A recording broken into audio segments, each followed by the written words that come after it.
Test. Sweet. Cool. All right. Howdy, folks. My name's Dave, and I'm a wood turner. I started this channel to become the best turner I can possibly be. This is part one of the reasons. The more I work with other turners and teach them the basics on up to advanced skill levels, the more that gets cemented into my own head. So, in helping other turners become better turners, I become a better turner myself. I also started this channel to become a better teacher and a better demonstrator. And I thank you for joining me. Thanks for the support. I want to switch camera views here. It's Twitch Tuesday, man. It's below zero. It is mighty cold. Hold on a second. I'm gonna actually. I'm hoping if I move this curtain, that maybe. Whew. Holy mackerel, it's cold. All right, let's see. We got that guy. Let's get it centered.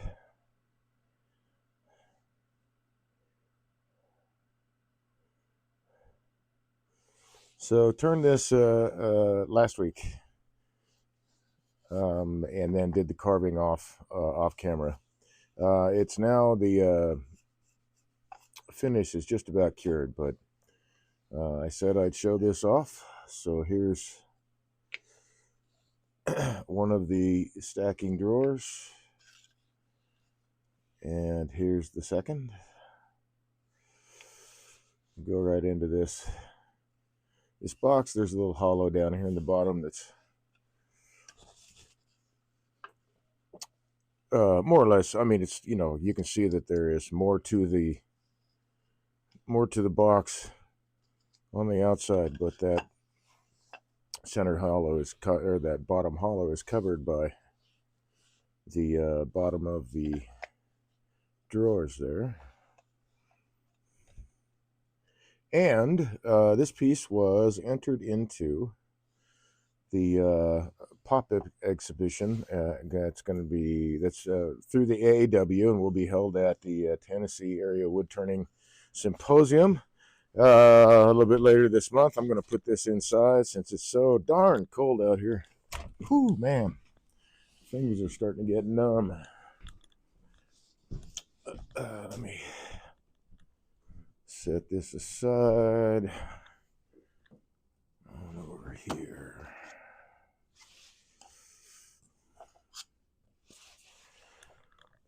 The finish is just about cured, but if you make it to the Tennessee Symposium, you'll get to see that in the gallery.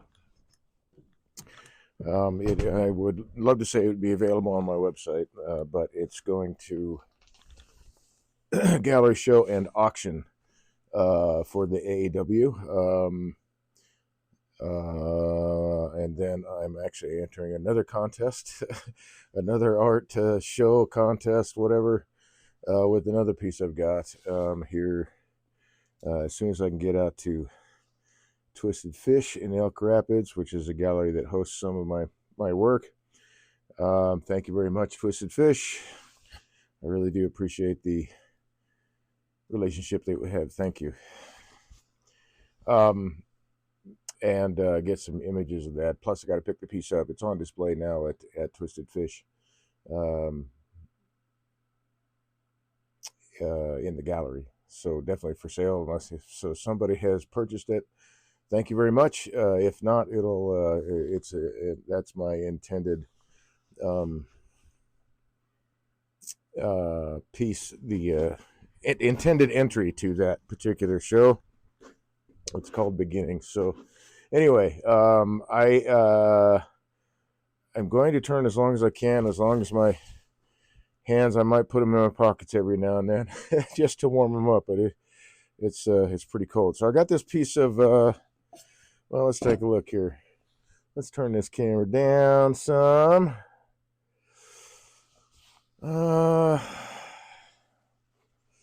It might be black locust, but it's definitely crotchwood. This is half of the crotch. You can see the center of that crotch in all where this feathering is going to be. So I think think I might turn this into a box. It's going to be hard cutting for a little bit, but, and I'm not sure why it has paraffin on it.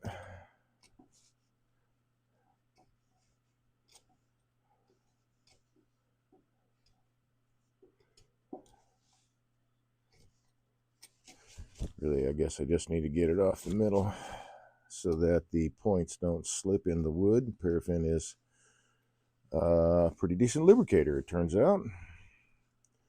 At least till it gets too warm and starts flashing off, I guess. It also is a great fuel for fire.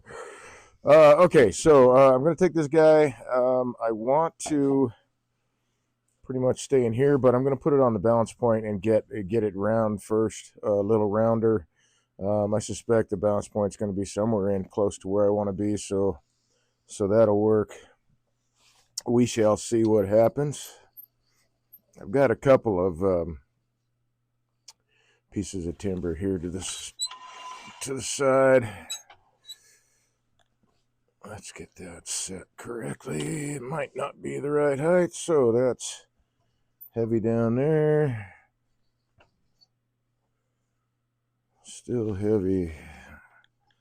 Back it off a little bit. It's not quite. There we go. Now it's rotating like it should. So I'll move it about 3/16 of an inch. Back off the points. Okay, raise this guy up. So I can see, or at least I suspect, that I'm going to wind up moving the center more than once. But I really want to get these longer wings, if you will, these two corners mostly gone before I do that. Let's see, I think probably right there.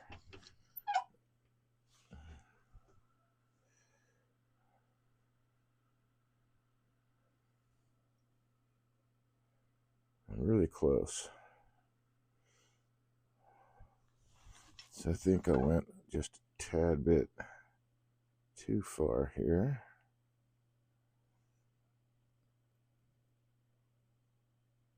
Let's try.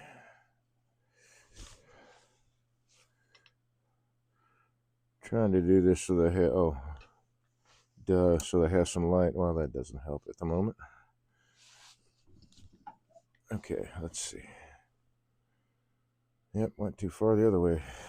So I'm gonna say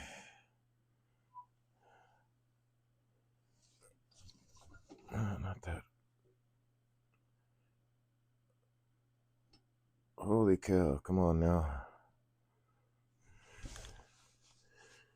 Everything about this out here is mighty cold. It's, like I say, the wind chill anyway, I guess, is -12, something like that. All right, so I'm going to raise up this side a little bit, just a touch.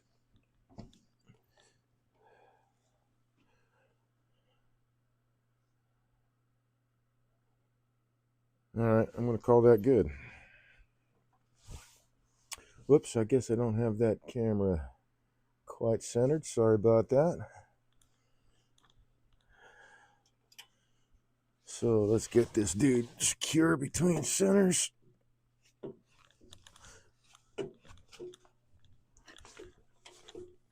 So if you had a spur drive, you'd want to do this too to make sure that the spurs from the headstock spread apart that timber and get into the grain.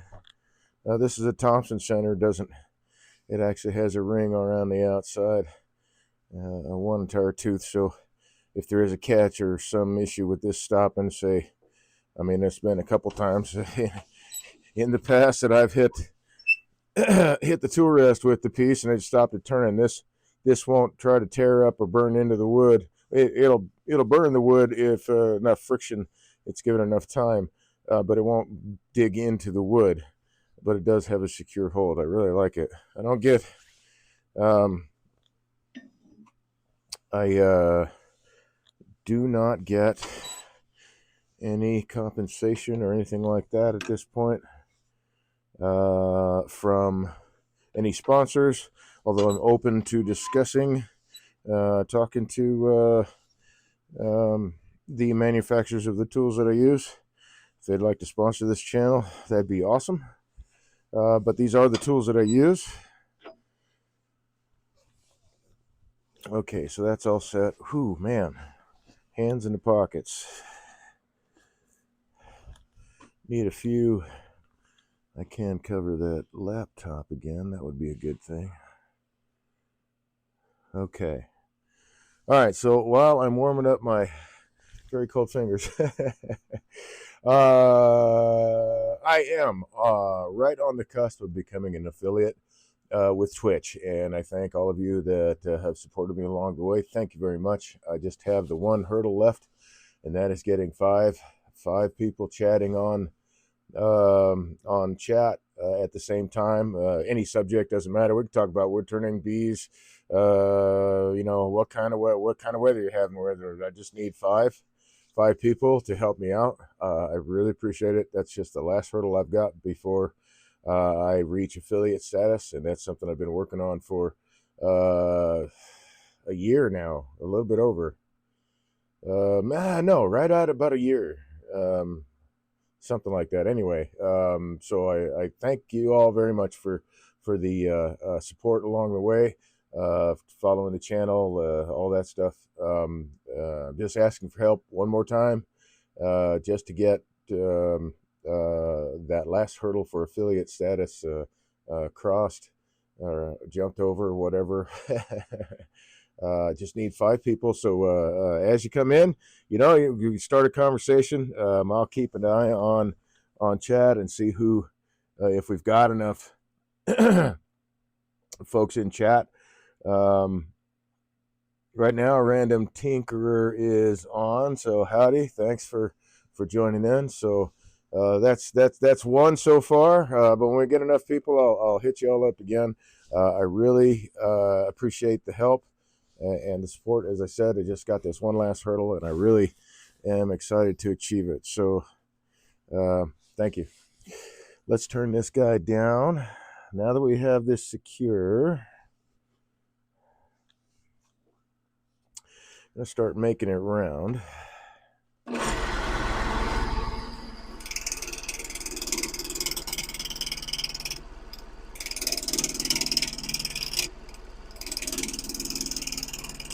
So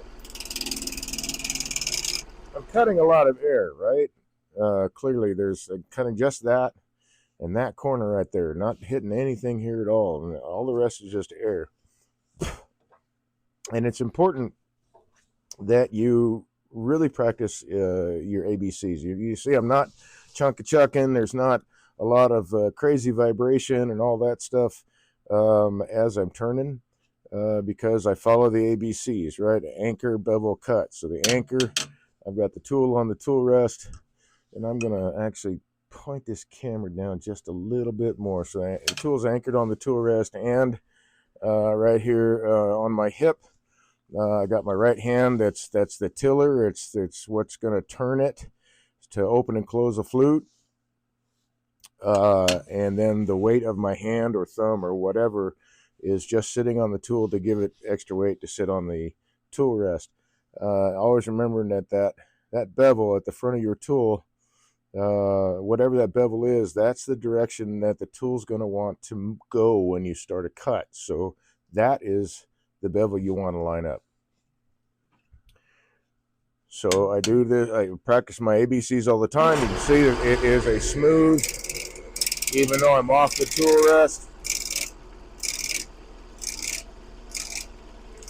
And even though I'm cutting a lot of air, because I practice those ABCs, I'm going to have smooth action with my tool. I'm not beating myself up, which could be very easy to do with these. When I started turning, I was beating myself up a lot, getting a lot of chucking. I didn't know what the heck I was doing. Tried to follow YouTube, but found out very quickly that YouTube is mostly about the views, not necessarily about safety. So a lot, I did pick up some bad habits, thinking they were the right thing to do.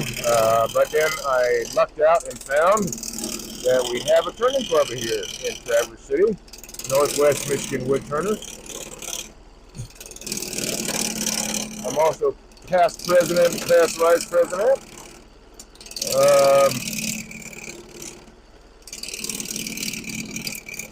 But I got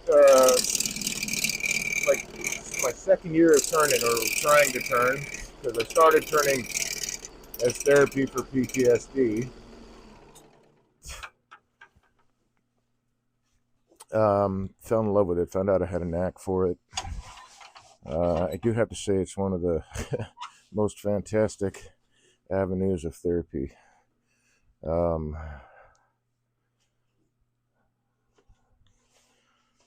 I think it's amazing. I am going to wind up moving that center because I want the grain. The grain's running kind of at an angle to the bed where the main part of this branch is. You can see the pith isn't quite in the center.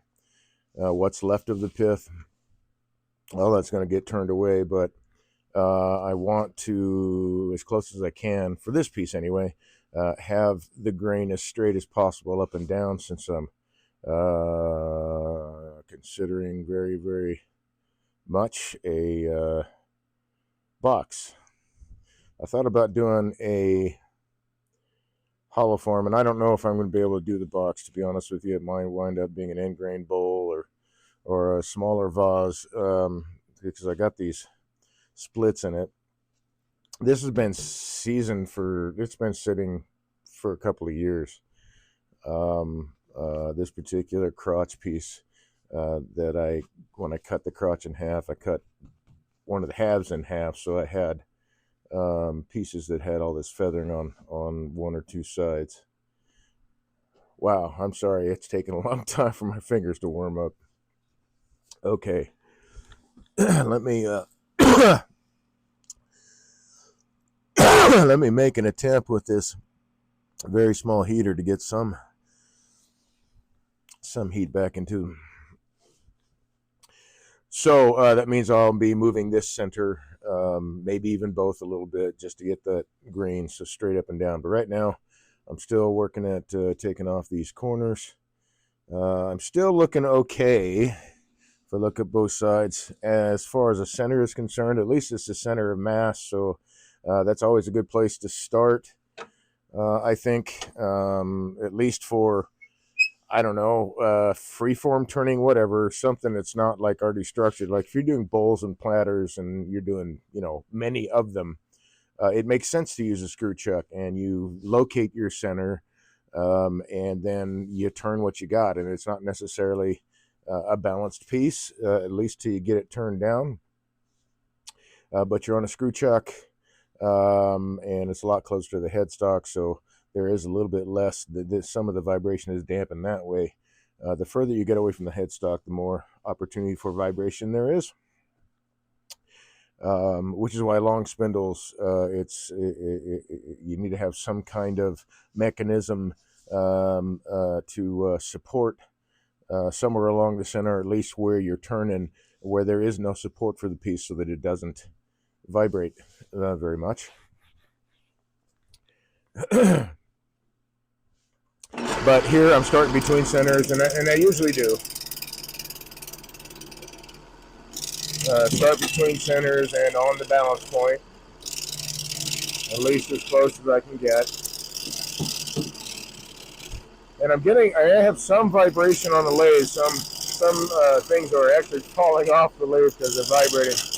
But you can see that my cuts are smooth and slow and controlled. I'm not getting bounced around because I have my anchor, my ABCs. I'm practicing the ABCs every time I get in front of the lathe. I want to have the best turning experience I can have. Now, some of that is definitely mindset. I have come to learn in using this as alternative therapy, but seriously practicing the tool skills. Let's see, do need that later. I actually need all this stuff that fell off later. No.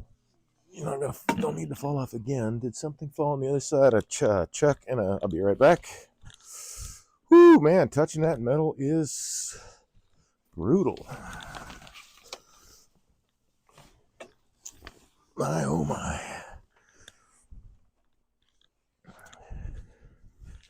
Yikes, yikes, yikes. That's cold. I do have a very, very small electric heater here. It's kind of blowing in here, which is why I try to keep everything in one small area. And I mean, it does help out. I don't have any open flame, and I don't want any in my shop because I've got, shavings and sawdust flying a lot. And those things in fire like each other a little too much. So such as it is, this is what I got right now. It's kind of struggling since it's negative degrees.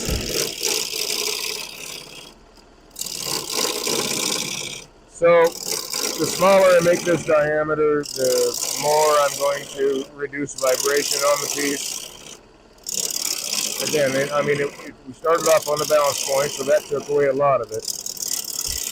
But I'm still cutting a lot of air. So there is vibration being induced by that.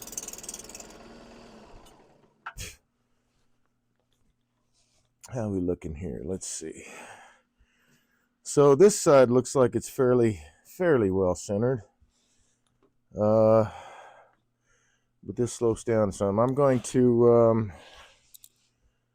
let's see. I can take it down a little bit more. I'll do that.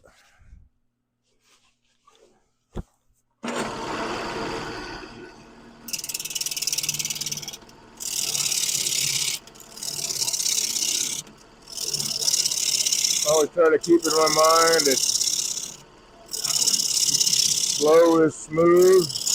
In other words, the tool is only advancing as fast as it can cut. Slow is smooth, and smooth is fast.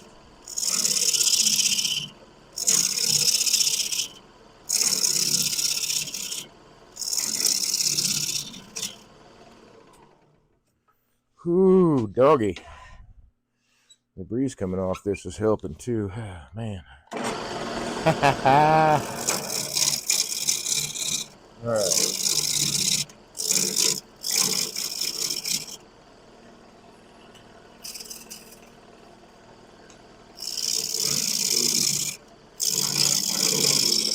So I'm pretty sure this is black locust.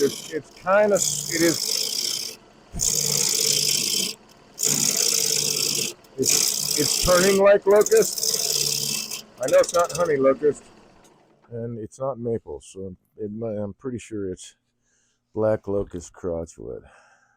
It's cutting really nice. Ooh, sorry for a moment. I cannot feel 3 of my fingers. Ooh, come on now. Whew. While I'm waiting, let me check the chat room and see who might be with us right now. Right now, just Random Tinker is along for the ride. And again, thanks for joining me. I appreciate it. Oh, let's see. I'm actually turned down enough that I'm going to straighten this out a little bit. So there's my pith. Actually, what I'm going to do is I'm going to draw. I know what I'll do. I have more or less a right angle there. So I'm going to grab a small square. That's a big square, Dave. You said small square. Where's the small square? There it is. Oh, of course, it had to be metal. And a pencil, which is decidedly not metal.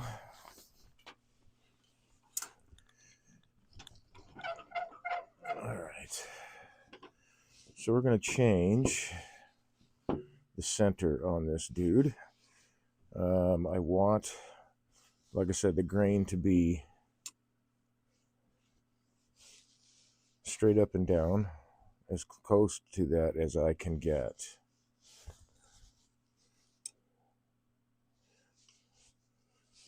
So if I follow that line of pith, well, looky there, that side was already lined up. So this is the one that I'm going to have to move then. Let's see, I think it'd be better if I use, yeah, I'm going to have to use this side.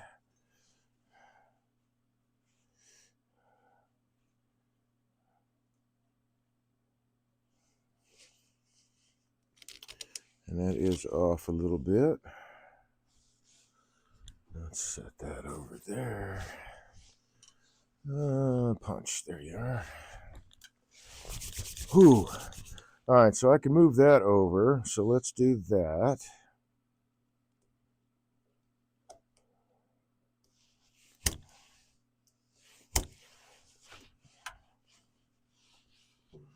And see what that might look like.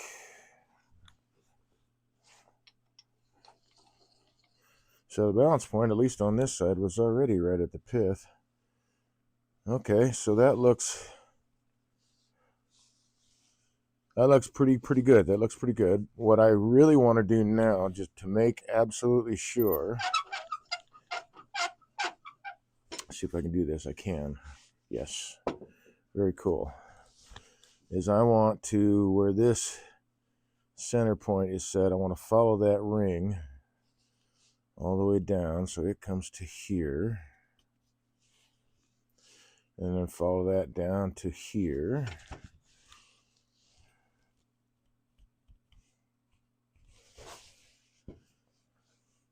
And then take that ring and follow it around. And it tells me my center should be right there so that everything lines up perfectly. So I'm going to double check this just to be sure. We'll follow the other direction. So I got that ring right there. Whoops. Look down on the light here. That ring right there. This comes in right to the right of this darker one. Let's not lose it. There it is. Follow that over to right there, which is that guy. Follow that all the way in. Then that puts me a little bit above. So you know what? I think I'm just going to go with, having moved the center, it's straightened up. I'm within a ring, within a neighboring ring. So that's going to work for me.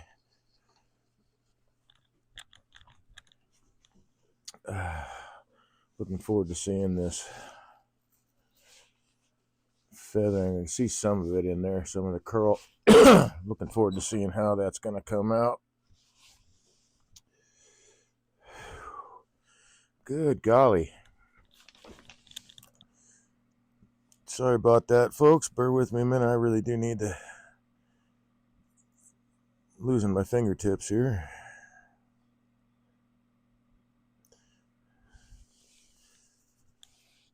I don't wear gloves or anything that's attached to my hands. I will sometimes wear fingerless gloves if I've got shavings coming at me this way or this way, just to protect that side of my hand from shavings and splinters and chunks and stuff like that.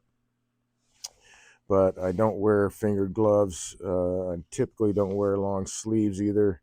It's too cold to not do that today because I don't want to get hung up in the rotating lathe here. I always got to think about safety. So normally if I do have long sleeves, they're fairly tight. These are not. But I'm really being mindful of these sleeves.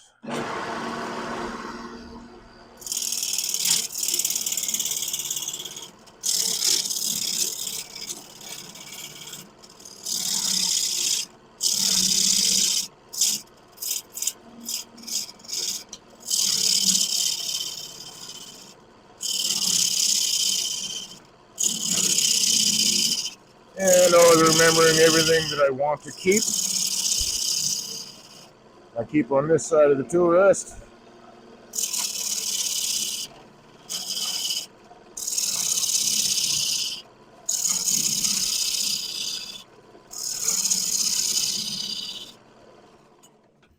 So this is also something you will pick up as you progress in your turning. You'll see I get right on my anchor and I'm already cutting because I've gotten the muscle memory from doing this so much that I can just move right into the work even though I'm cutting a lot of air. But you'll pick up that as well.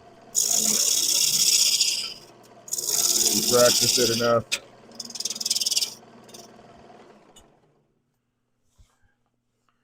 Okay. Ooh, I wonder, maybe I'll make another triangle box out of, maybe I'll do that. That's starting to get a little attractive to me right now.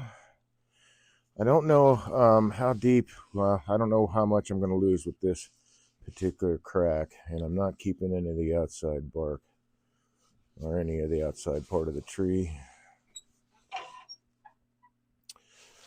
So let's just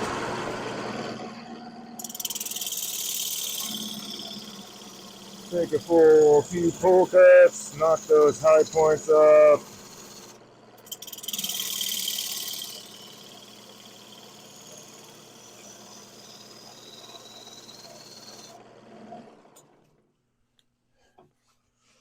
Or at least close to it.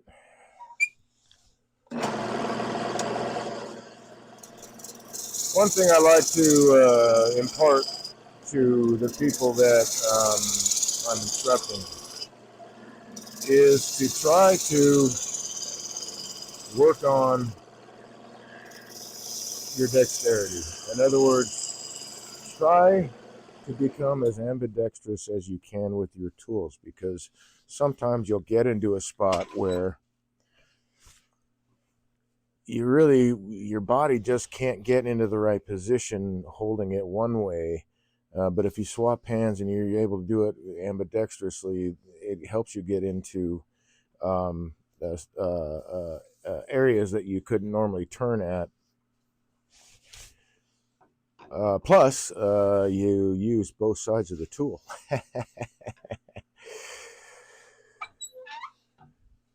Okay, let's see. I think, yeah, I'm going to get rid of all that. Actually, it probably doesn't matter right now. Well, yeah, it does. I kind of do need. Let's think about this. I'm round enough. So if I do a triangle box, I'm round enough.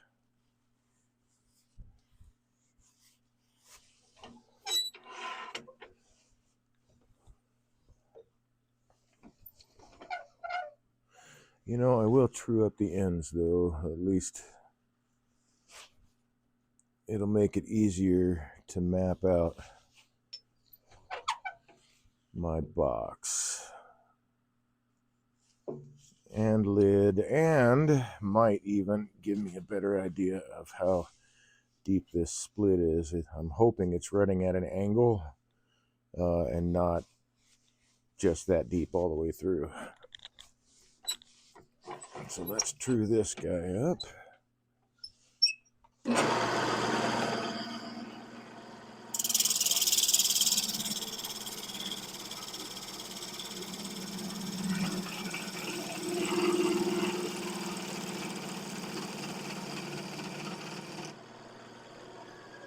Let's see, I think I'll grab that spindle gouge.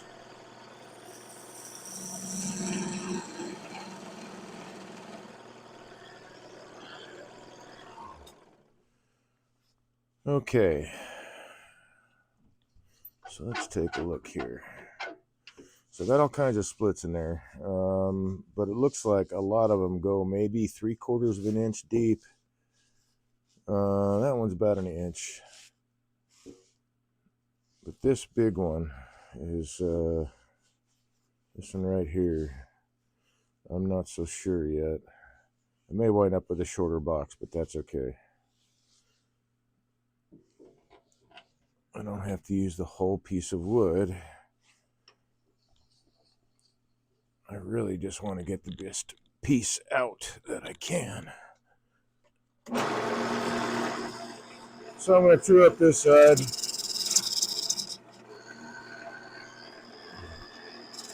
Need a little more pressure with my tailstock.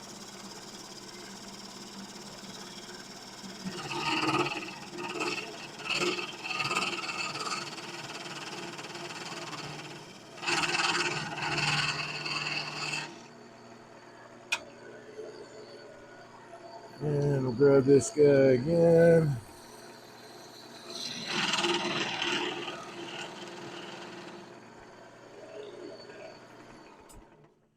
Now I can start laying this out and I can see a little bit better. So this is really clean side. This is definitely going to be part of the box. I'm not so sure what's going to happen up here. You know, I may, it is seasoned wood, so I may just fill the cracks with sawdust. I keep different color sawdust from different types of wood, different colors, red, yellow, tan, like that. I've got some black.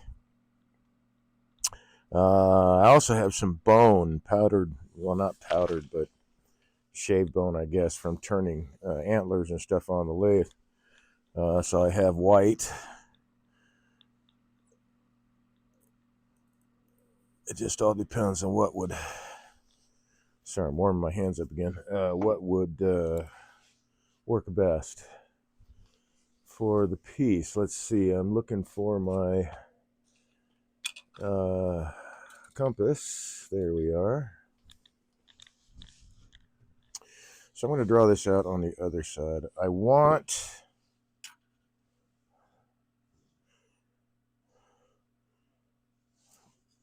as I'm looking this, I want to try to keep this as one of the faces of the triangle.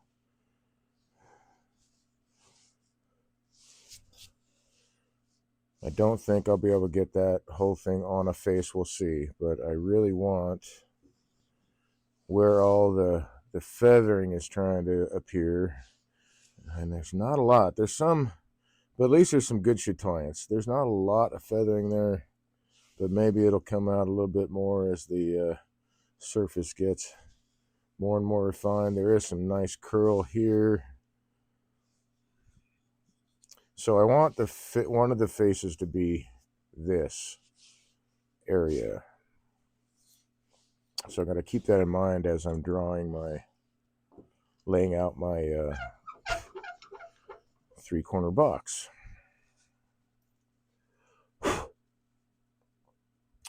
As always, if you have any questions, comments, concerns, please put them in chat. I do pay attention to chat. Speaking of which, I'm going to look again to see who might be in the chat room with us. Again, me and Random Tinker. Thanks for sticking around, man. So, this is generally the outer diameter of the entire piece, generally. I think, though, let's see. So what I need to do is set up, let's measure this. I think half an inch this time. I think I'm going to go half an inch radius, which will give me my 3 points, and each of the points means that as I'm at on that point, I'm taking off half of an inch opposite from that point of depth. So that would basically give me a piece that's about 3.5 inches across one corner. This is about a 4-inch piece, just about a 4-inch piece. So 3.5 inches. But I want, let's get that half inch dialed in here. whatever I make my radius for my compass, and wherever I lay out, that's how much material is going to be taken away from opposite the point as this comes around. So if I make a 1 inch radius, then opposite of that point, a whole inch is going to come off, and I don't want that much to come off. That would make it a very, very narrow, well, I mean, it would make it a narrow piece. It would definitely make the corners a whole lot more defined, that's for sure. But I want to try to use as much of this as I can. It is, what I've got on the outside is pretty. I don't, I will have one of the points. No, that's going to be a face. So that's going to be cut away a little bit. I guess we'll see what happens, man. I could put a corner right here, but let's draw this circle and see what we get from the layout. So 1/2 inch is all I really want to remove from the outside. So that's my radius.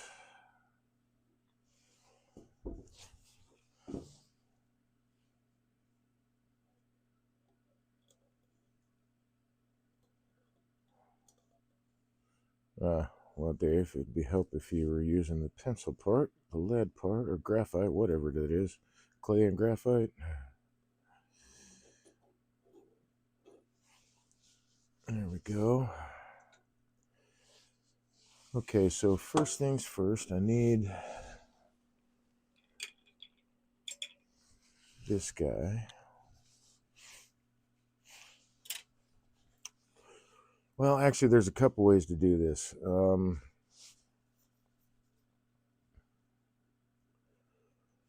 If I set a point there, it's going to take off just 1/2 inch here. Let's see. Let's just get a kind of a visual representation of what that would look like. Let me open this up to the full radius of the piece and then pick a random point, say here.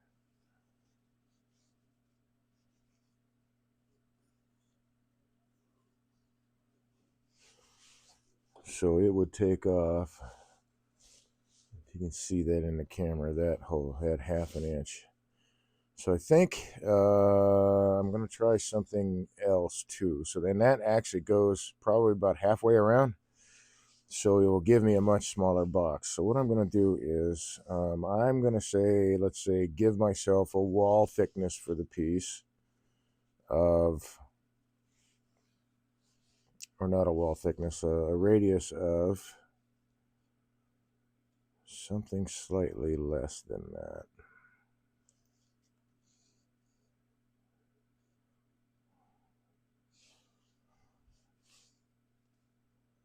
Say right there. So now I know that like I said, there's several ways to do this, and Cindy Drozda has like a formula you can use, but the formula itself really only works for things down in this size or smaller. And what I'm doing right now, this outer circle, and then going to divide it out in thirds, is a representation of what's on in her class and on her PDF. So there are several different resources out there. Like I say, there's different ways to do this. Let's see, I wanted that side there. So I think then I will start my thirds. That's not going to be a third. I'm going to take my divider points out and kind of guess. That might be a third on the circle. And line them up so that face is between points. So I just need to rotate around the circle. That looks about right. Let's get on that circle. So I got those 2 points. Oh man, it's really close. really close. So I just need to open it up just a shade. Probably have to do that more than once. I will reset where I want my points at. Nope, let's move them this way.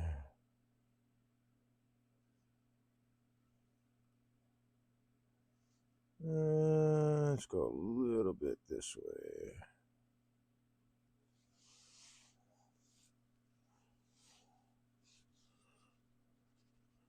So I'm off the circle. That's going to make it inaccurate. Let's get on the circle. There we go. That point, that third point, and I opened it just a little too much. Didn't actually take a whole lot. So let's, since I'm really close, I'm not going to reset. Well, there we are. Perfect. All right, let's make that hole more prominent. Let's make that hole more prominent. And that one. And we'll measure one more time just to be sure. There we go. I'm going to mark these first. I'm not going to punch them in yet. I think, I did put the pencil away this time. So we'll say, I'll just draw a line off of it towards the center. So now between, well, heck, man, let's just use a ruler, hey? So that point,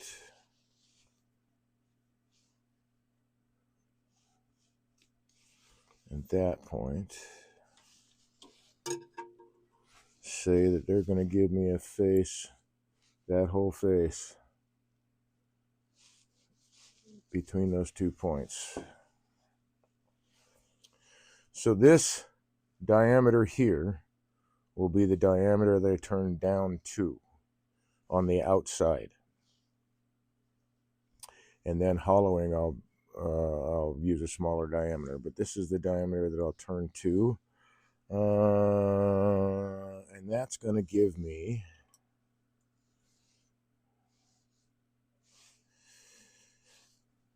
we can even draw the shape right now.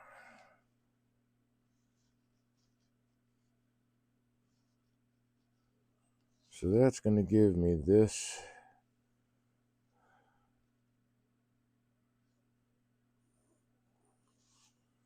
triangular shape. Well,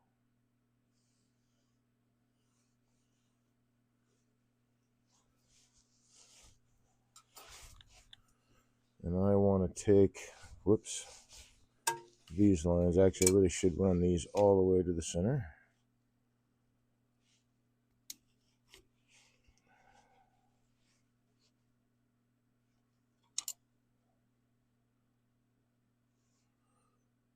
Come on, fingers, you can do this.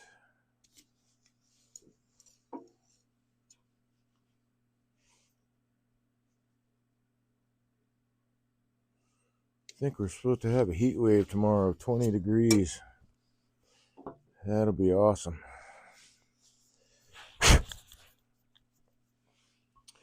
Okay, so now that I've changed the diameter on my compass several times, actually I need to extend this point just a bit. There we go.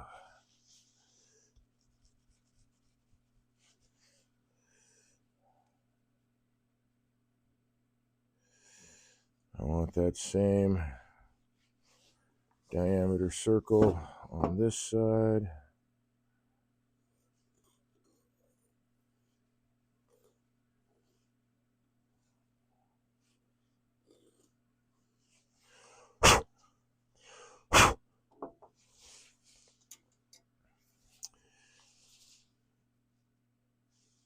Okay. And now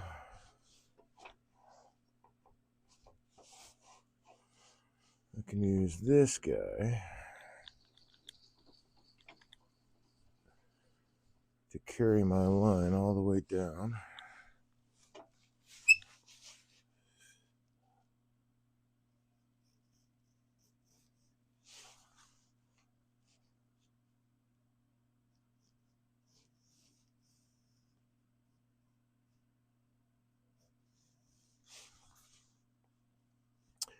and make it to the other side so that I can get the centers 180 degrees out from each other.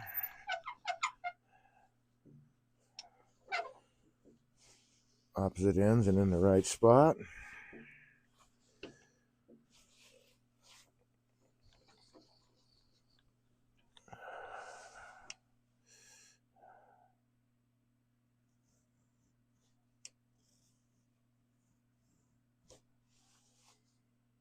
So right there.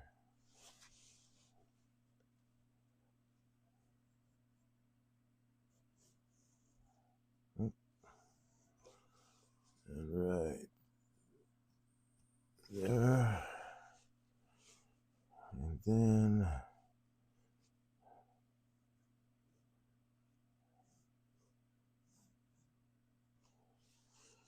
just that side of that crack, it turns out.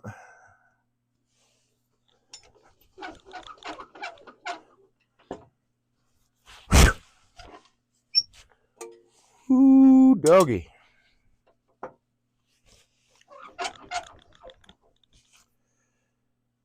Okay, first line, gonna draw it to the center.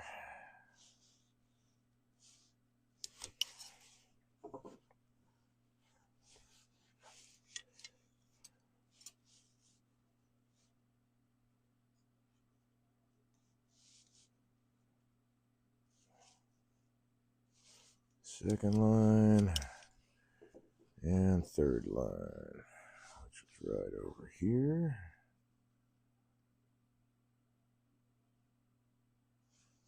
Something like that. So now, put a point there, it'll match that one.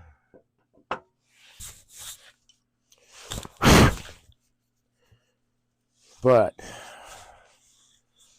okay, so that is the diameter I want to turn down to, is that. So that will give me, well, maybe actually maybe a little bit bigger than that. Let's split the difference.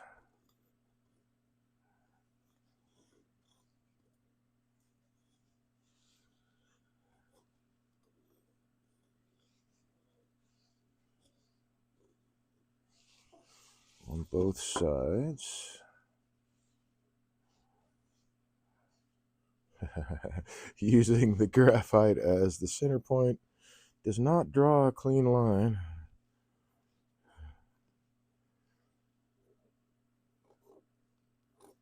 There we go. Okay, so now if I take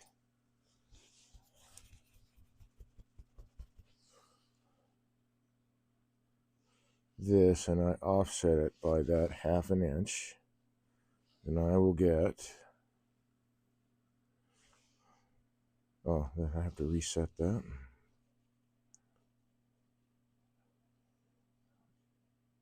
Am I on it? Yep, on it. So I will get this shape.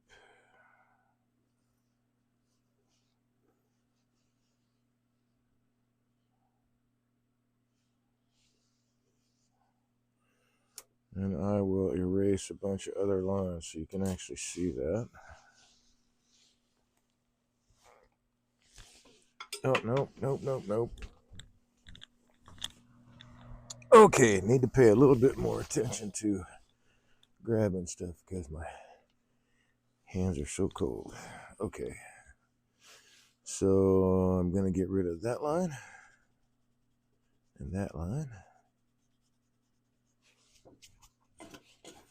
and that line and that line.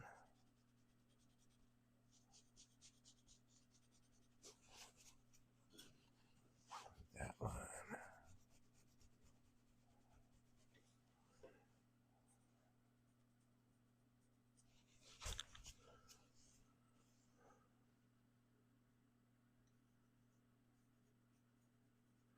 I have to redraw some of it. So you can see that that 1/2 inch is going to be removed because I'm 1/2 inch off center here. So that's going to get me to that line.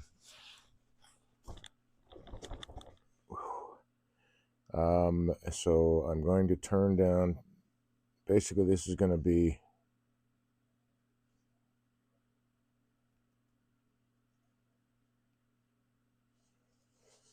my outside diameter. I may want to go actually a little bit more, or maybe less. That is a good question. Anyway, let's punch these. I'm going to use these 1/2 inch ones. It's going to be a slightly smaller box. Let's go to the other side and draw this. So it's going to be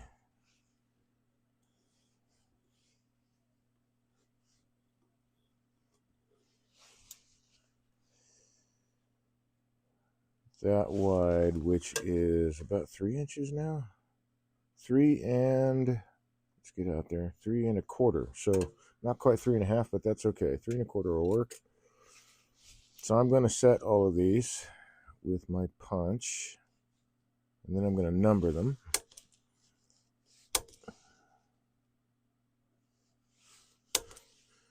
To help me remember which points I'm turning on.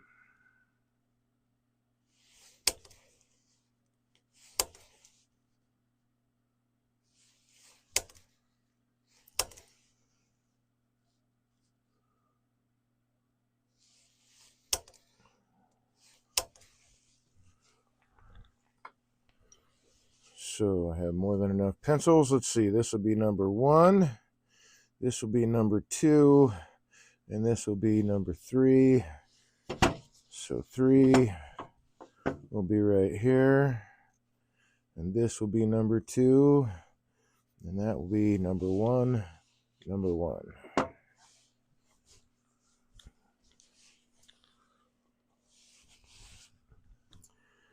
Now, if I wanted to do straight side triangle box, which I've done a couple already in past broadcasts, I'm going to do a 3-corner box with a twist. So this twist here will have this area here, what you could see when you're looking at the curve. It'll curve up this way. So that face will be kind of at an angle, so it will capture a lot of that. And to do that, I've got to, if I wanted to do just straight sides, I'd go from number 1 to number 1. And then as I'm turning, if we're on number 1, I'll get that straight cut. If I want a twist, I have to go up, or the next number up or the next number down, depending on which direction I want the twist to go.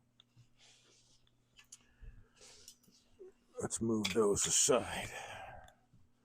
So for here, I'll go from 1 on this side. Actually, I'm going to cut these off really quick because I do see they're going to be in the way of my drive center there.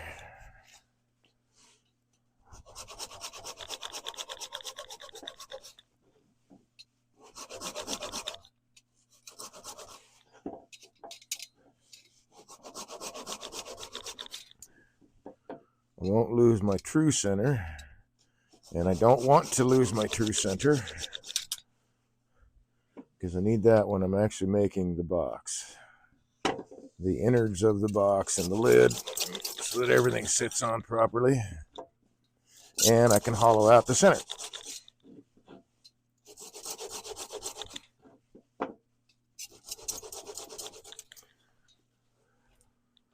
So that's done. So the first thing I want to do is I want to get this between centers again, and I'm going to give myself a tenon on each end so that I can grab it in the chuck and be able to, for the body of the box, grab it in the tenon, hollow it out, turn it around, and then cut the foot off. For the lid, the top part of the box, have a tenon so I can hollow it out, turn it around, and finish the outside, or whatever direction I decide to go with that. But Right now, I just want to cut some tenons on the ends here for a chuck hold that I will be using later.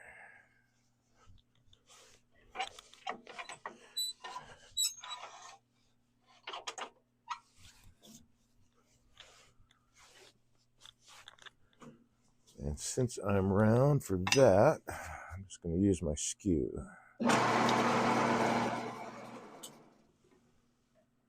Now, why is that off? It shouldn't be off.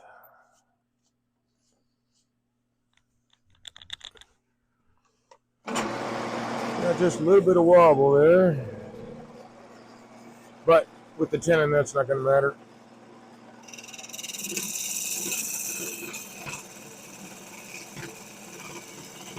Got to be careful doing it this way because I've got those splits in the end.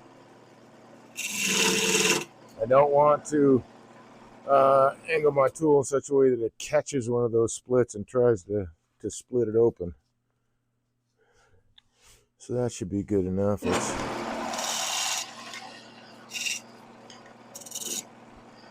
get rid of that fuzz there.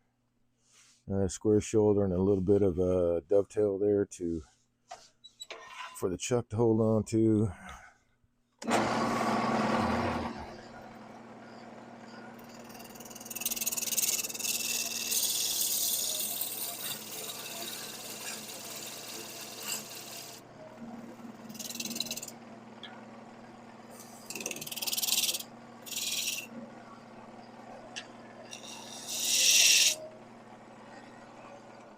That fuzz gone, not quite.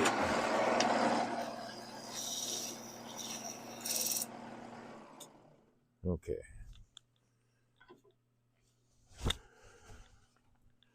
And from doing the last triangle box, I pretty much figured out that it doesn't really, at least with the woods that I've used so far, it doesn't really matter.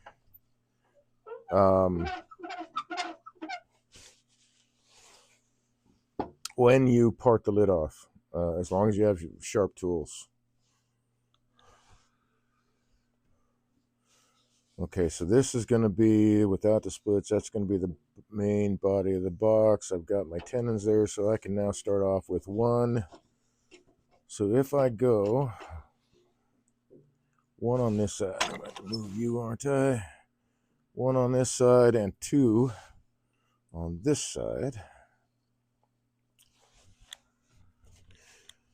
Then this will twist that way. If I do it the other way, if I go 1 to 3, it'll twist the other direction. Actually, I think I might do...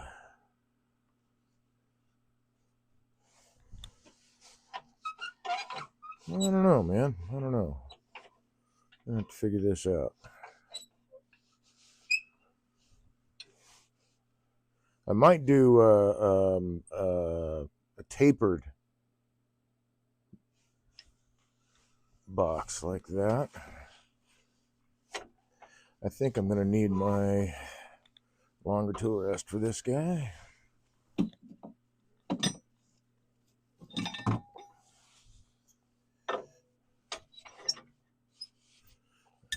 think that's close. Let's make sure it's at the right height here.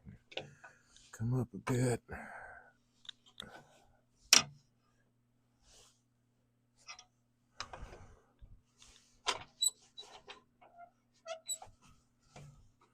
I think that's really still too low. Okay.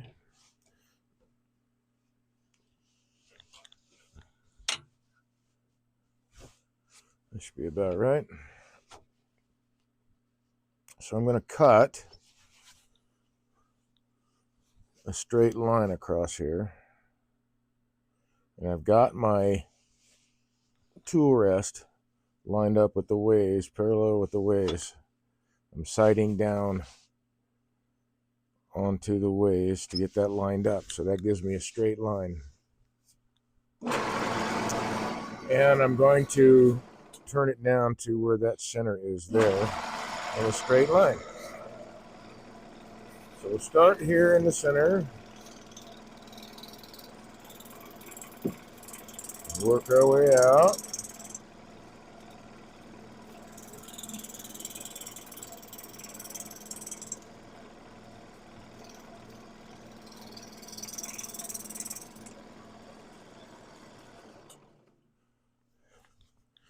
So you see how it's wanting to start that twist going this direction. I'll start from the center again. Work my way out. Kind of leaning back looking for, so I can see the ghosting across the top.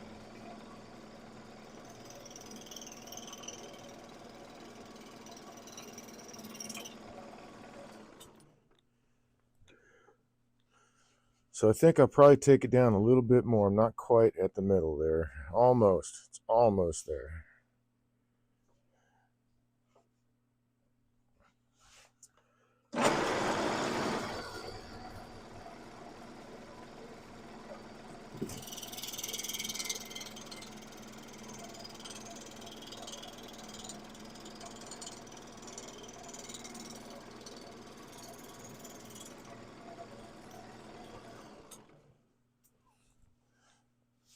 There we go.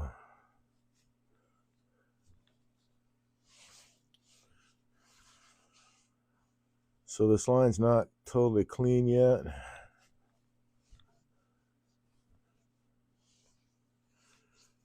Oh, I know what my problem is. Oh, yeah, no. We're going to keep it tapered, right? We're going to make it tapered. We're going to taper it. Well, I'm taping it the wrong way if I want to taper it downwards. Because the taper is running to the top. So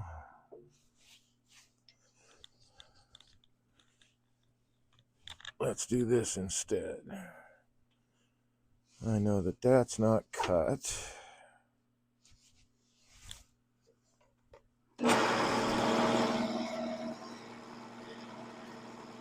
So I'm going to take my tool and true up that outer cylinder again. But I'm a little bit wider down on this end.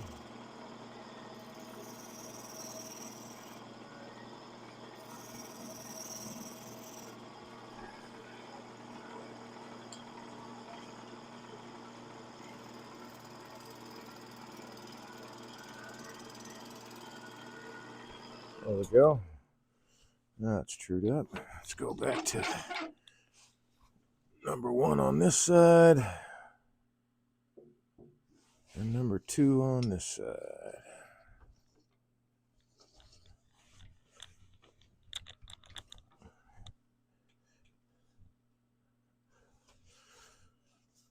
So I'll make another pass or two. What I want to see in this gap is that it's even all the way across when I turn it onto that face.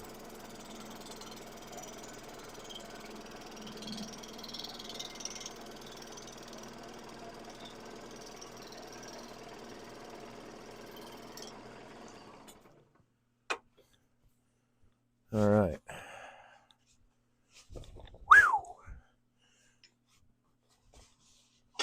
I really probably should have.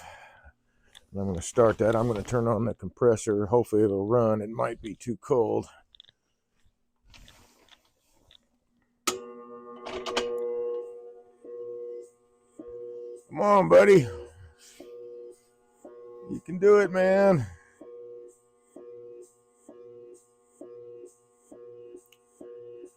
She's a struggling.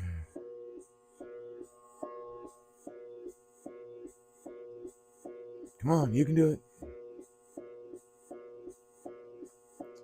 Oh, it's slowly speeding up. As long as it keeps trying to pump, it shouldn't shut down on me.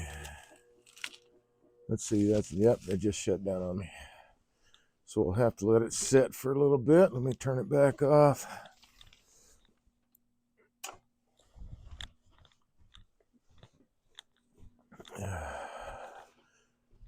Tripped a little internal. That's 150. I want 220. There you are.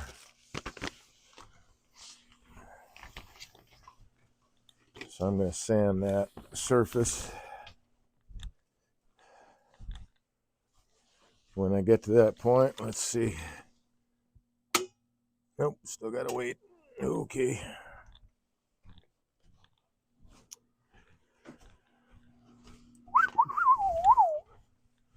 All right, move that aside.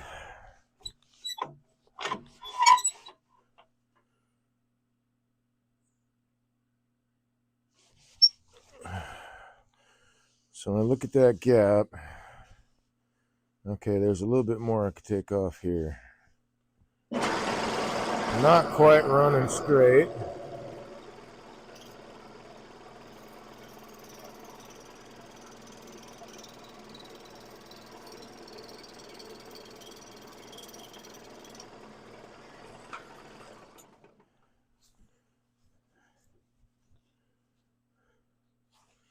There we go. That's pretty good. If I go along this face, I've got a fairly even gap there.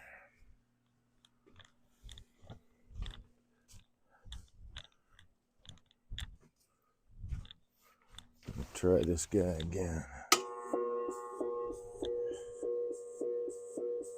Well, he started off a little faster. You can do it, man.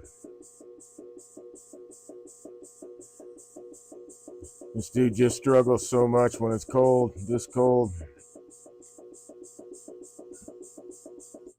Ah, all right, gotta wait a little bit longer.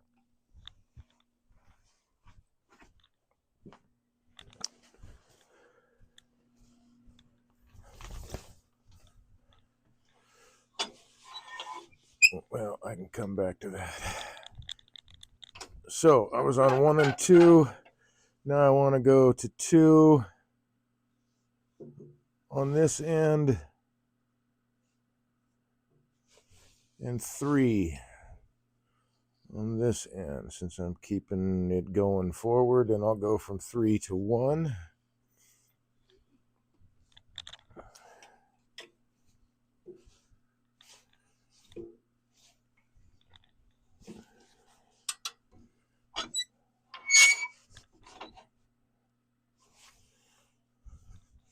Make sure I'm going to clear my tool rest here.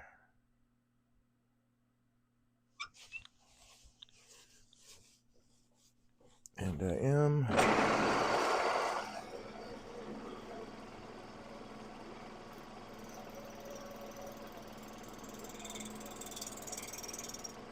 I'm starting from the middle, what's going to be, my low point, or the lowest point for the surface as it twists around the piece.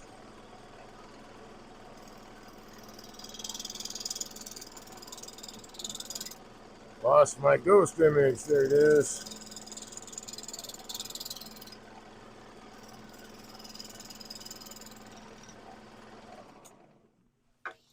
And that gap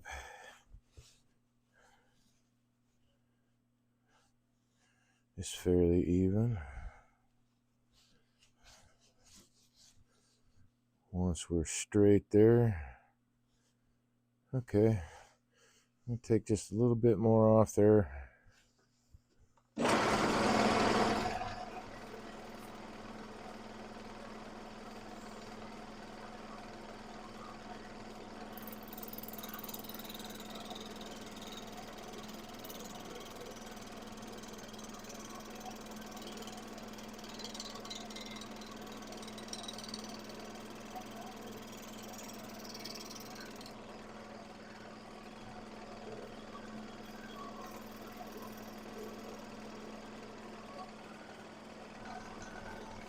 You can always adjust your depth of cut. Don't forget that.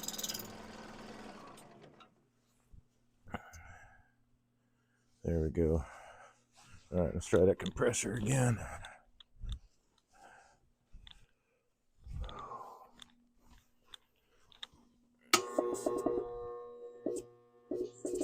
There you go.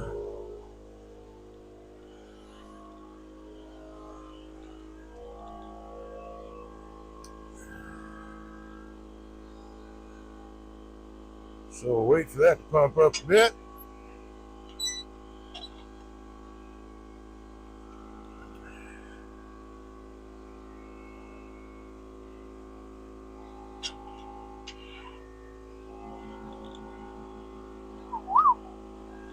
While we're waiting, we can grab the abrasive, put it on the Grex sander. Oh, I'm going to grab some tool oil, which I left inside because it's so cold.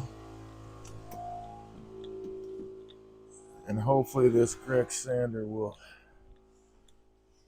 also operate smoothly. I mean, you can't see what I'm doing, but I'm just putting a couple of drops of air tool oil into the Grex sander before I hook the air hose up. No, and I'm taking that outside. There we go.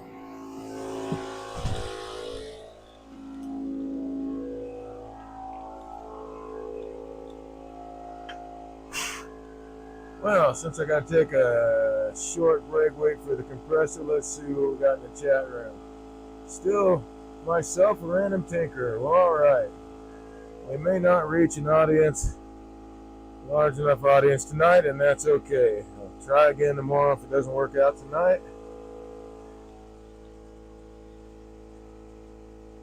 Whew.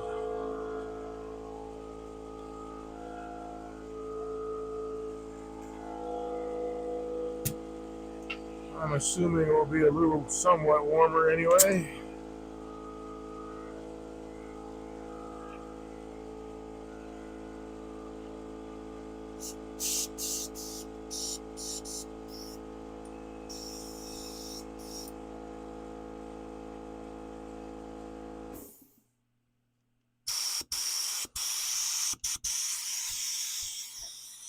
Yeah, I may not. I guess I'm going to have to sand it by hand. Yep. Well. All right, I do have at least some air available, so I'm going to sand this by hand really quick. I say really quick. Well, hopefully it'll be really quick. Let's use one of my sanding paddles here. Actually, I'm going to take the Grex sander inside. I may need to take it apart and clean it in where it's warm.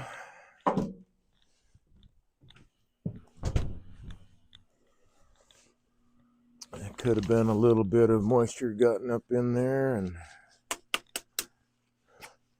gummed up some of that air tool oil. So since I'm working with sharp tools, and I don't expect this part will take very long, and I'm using 220 sandpaper, so all of this is some hardwood. But I get to start at 220, which is always nice.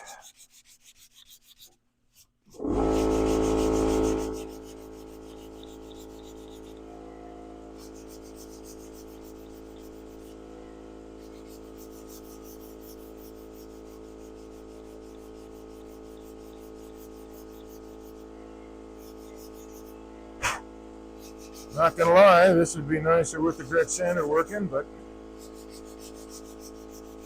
it ain't, so I am.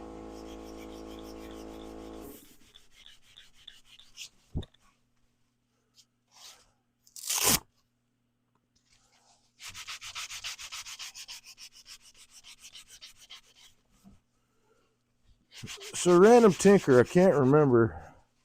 I'm pretty sure you told me last week. So I'm not sure where you're at in the world. Could you remind me, please? Because I honestly don't remember. I just have found it interesting. Last week, it was the week before. I had viewers from Morocco and Egypt and Canada, a couple in the U.S. too, but it's interesting to see, like, where on the planet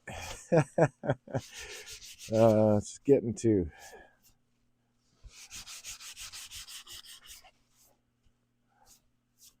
Let's see, I got a little bit more right here.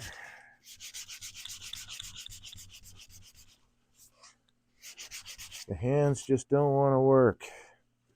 So now that I got that, I'm going to go back to 1 and 2 and sand that face.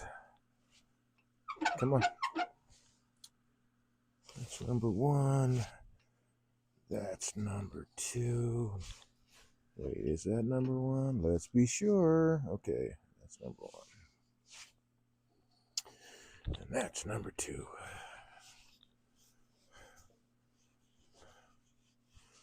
So now I can get this face. I might need, is that 220? Ooh, 320. I don't want 320. I'll get another piece of 220 here.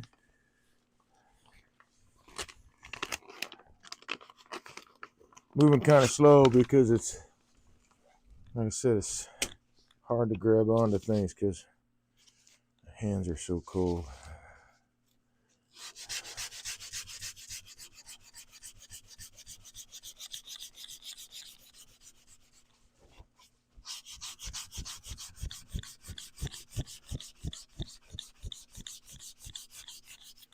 But this right here is the main reason that I talk about using sharp tools so much because, well, I mean, the turning experience is nicer, but the sanding that you have to do is a lot less.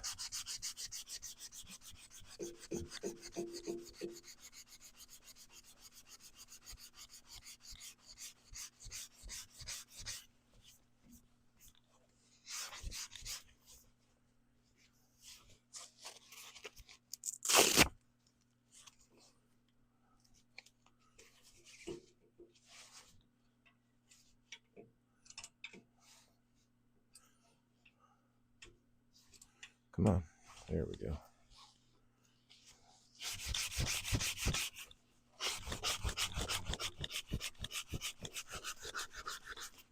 Got a little bit of a divot there just off center. Looks like doing a pull cut. I got a little deep on one spot, but that should sand out pretty easy. I hear you, man. You're teasing me now because you know I can't use the sander.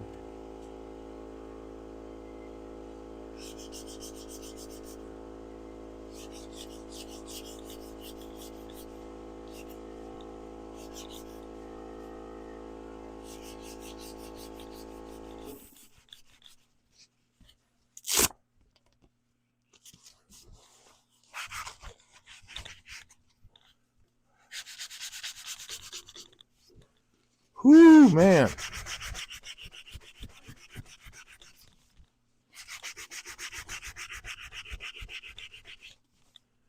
I guess I could wear gloves for this part since the machine isn't actually spinning.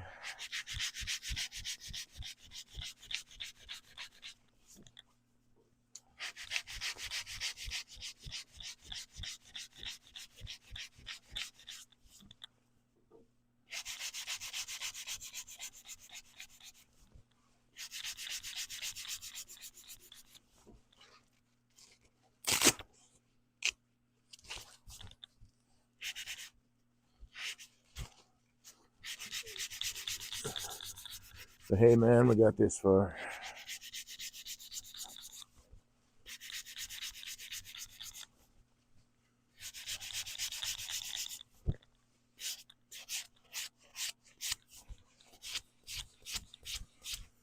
So I'm sort of kind of just cleaning up the lines between these two faces. Also, again, I'm just using 220 sandpaper, but I really don't need anything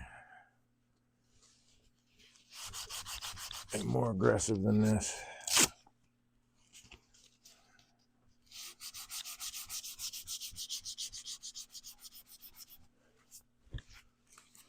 But I do need a way to hold on to this better, where my hands are actually going to work.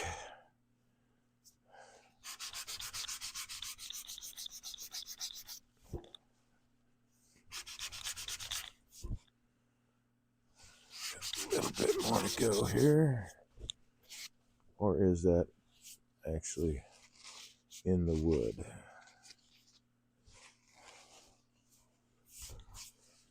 I don't know if that's actually in the woods, so I'm going to take a couple of more passes. Okay, it looks like it is actually part of the wood grain. Just looked a little different. I've got that on occasion too, where I have a piece that's got really tight curls in the grain, real tight feathering, and under certain light conditions it looked like it hadn't been sanded, so I was chasing those things before I realized, hey, they're not going away. Okay, why are they not going away? Oh, because it's part of the wood. So now I try to use, I always try to use multiple angles of light, but now I'm also moving myself around a little bit to try to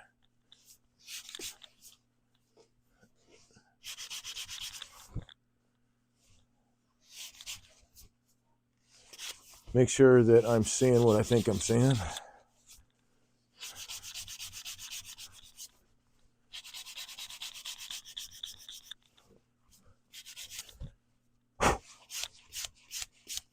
Okay, now that was 1 and 2. We did 2 and 3. Now we're going to do 3 and 1.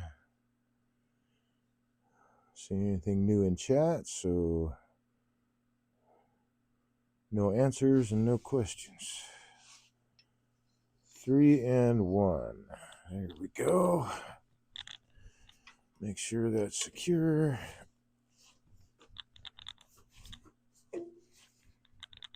There. Those are now used up.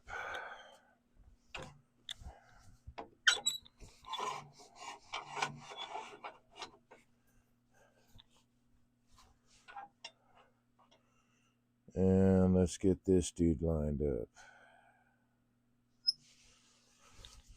So you see, I got 1, 2 of the 3 corners here. All that clears.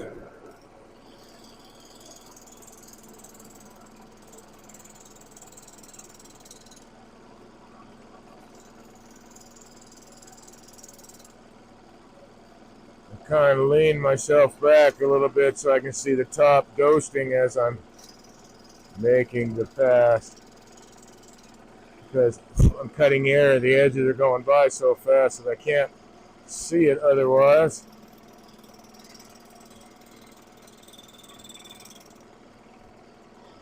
And I do want these cuts to be straight. As straight as I can make them anyway. Let's take a look at that. I need to take off a little bit more.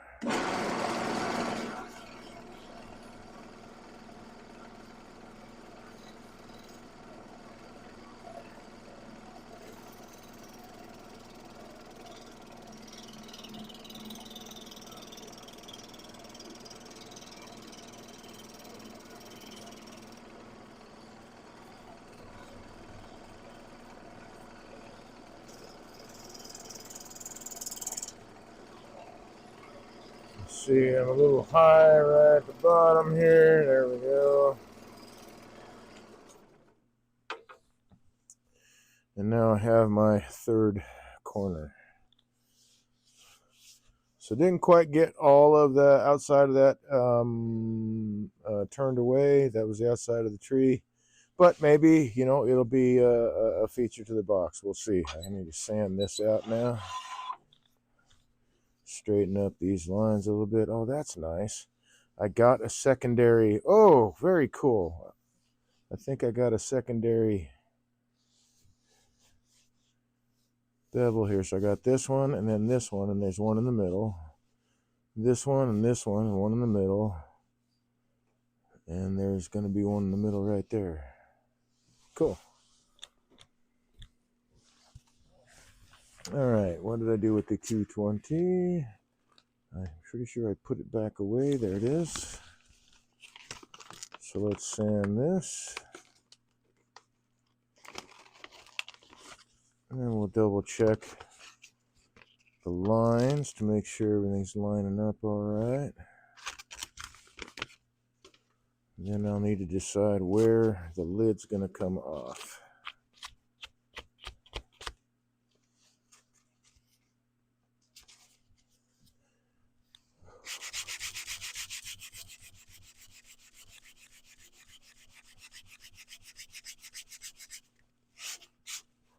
Let's lock you in place with the door pin then.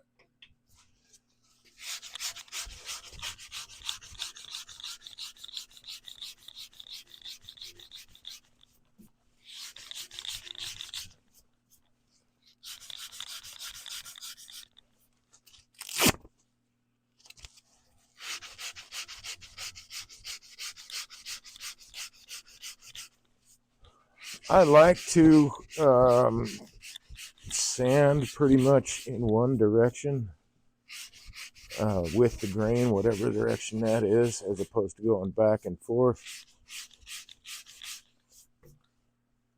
because I think it leaves a nicer surface.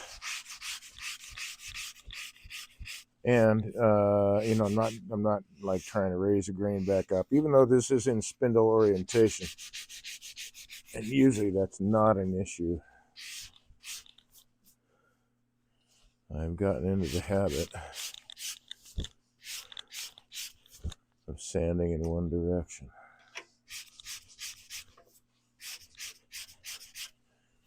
And my surfaces tend to come out a little bit nicer too. So here's that secondary for there, and this will be when I'm done.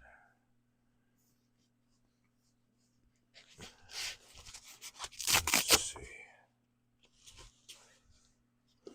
I think I can lose this guy too for a little while.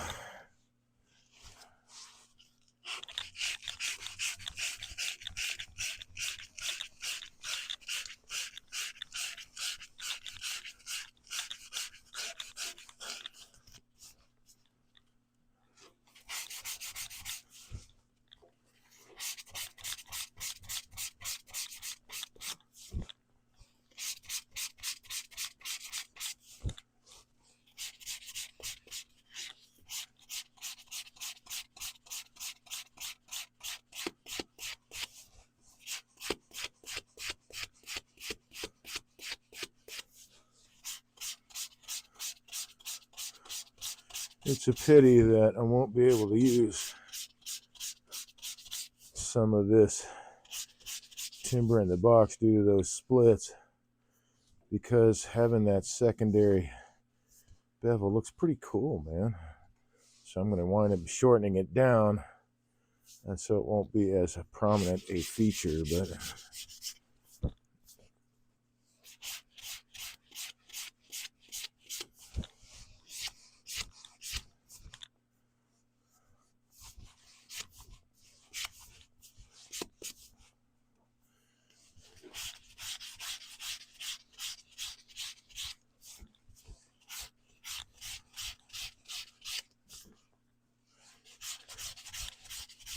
and I think, you know, when I was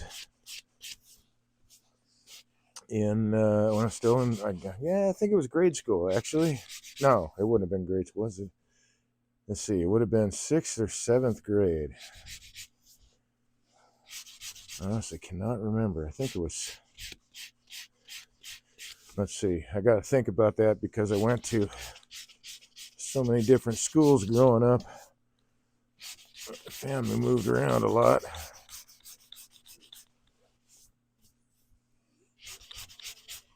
Let's see. I got that one. Let's see. Where did I go to 6th grade? I went to 2 different schools in 6th grade.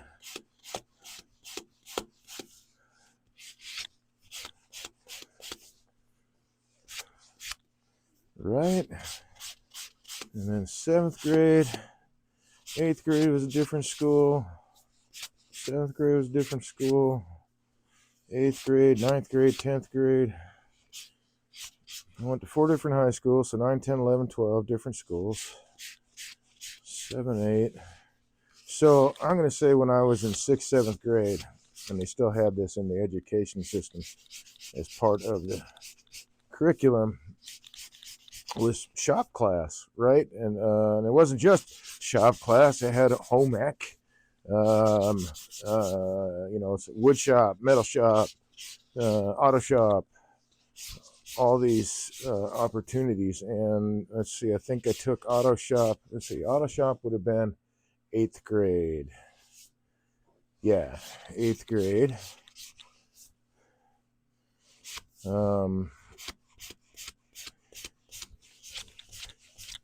But anyway, not trying to ramble. It's this story's just getting longer. When I started learning how to do woodwork, was in those classes, and the instructor that I had, the surface prep was done. We started off with files, rasps, and files, and then worked our way down to sandpaper, down to steel wool. Went through the whole thing, man. So it's been a while since I've had to sand everything by hand. But at least I have the foundation, right? So I can still appreciate the power tools, but if I don't have them,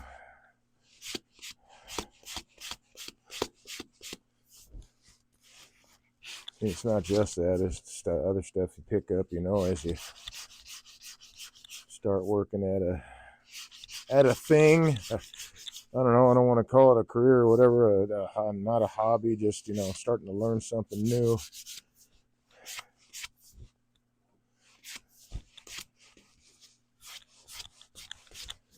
And you're not going to be super quick at it.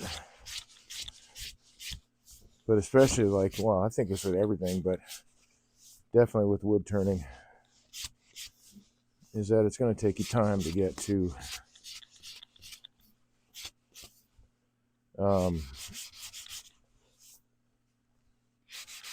it's going to take you time to get to become a good turner.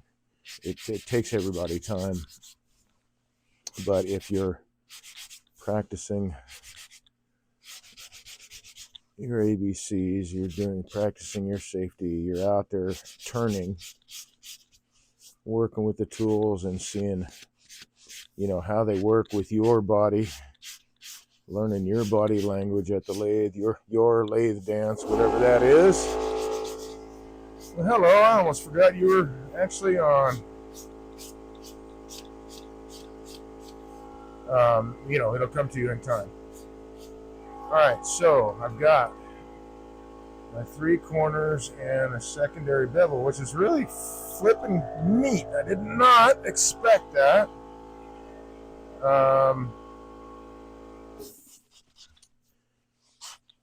Have I done? I don't think I've done a spiral before. So that turned out that way. I'm hoping that I can recreate it,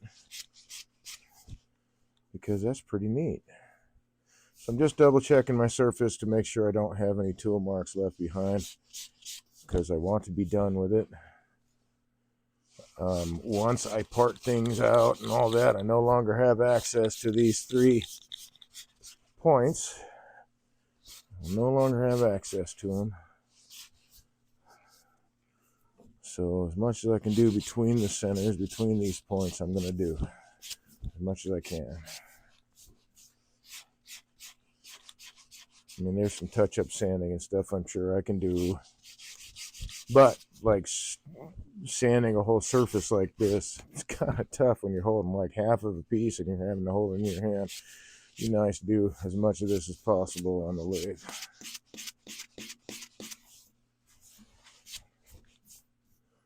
Okay, I think that's got it. You know, I'm just going to leave it at 220. I think 220 is plenty. It leaves a nice texture to the wood. It's still very smooth. I mean, 220 is considered fine sandpaper in the flat world, right? 320 is very fine. And then you start getting into super fine and whatever when they get above 320. That's what they call it anyway. When you buy abrasive paper by the pack, I've seen a lot of them. They're labeled as, coarse, medium, fine, super fine. And coarse is usually 120, medium's 150, 220 is fine, 320 is super fine, and then on from there.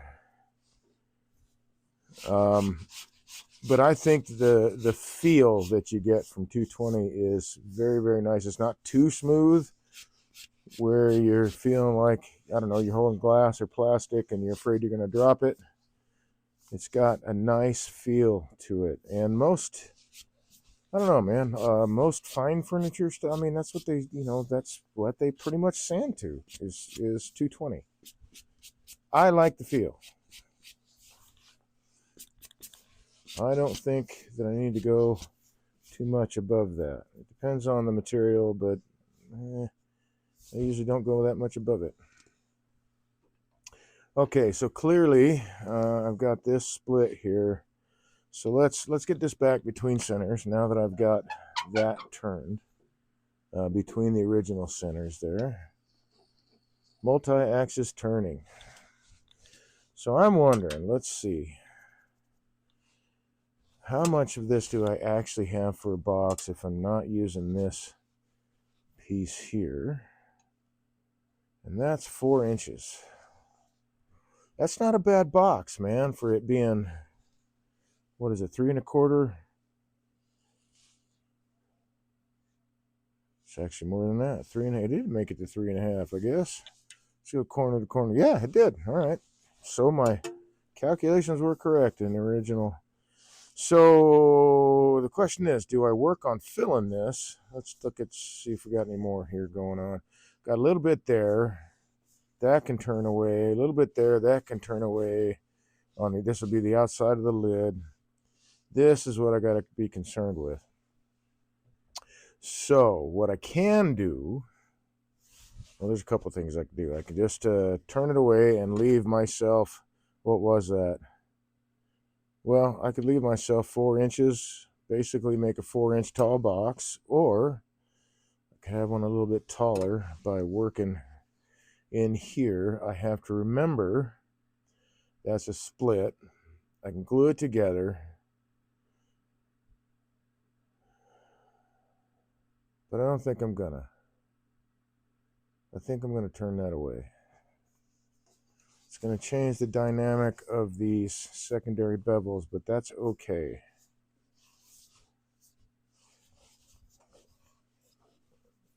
I don't know, I'm having a hard time getting away from that. Like leaving it alone.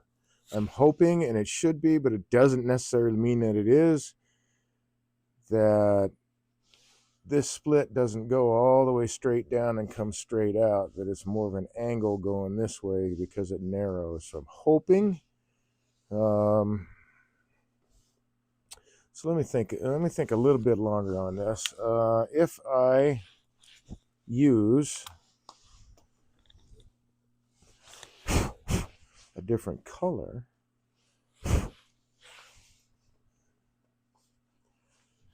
let's see, if I do a 5-inch box, yeah, let's take a look at that.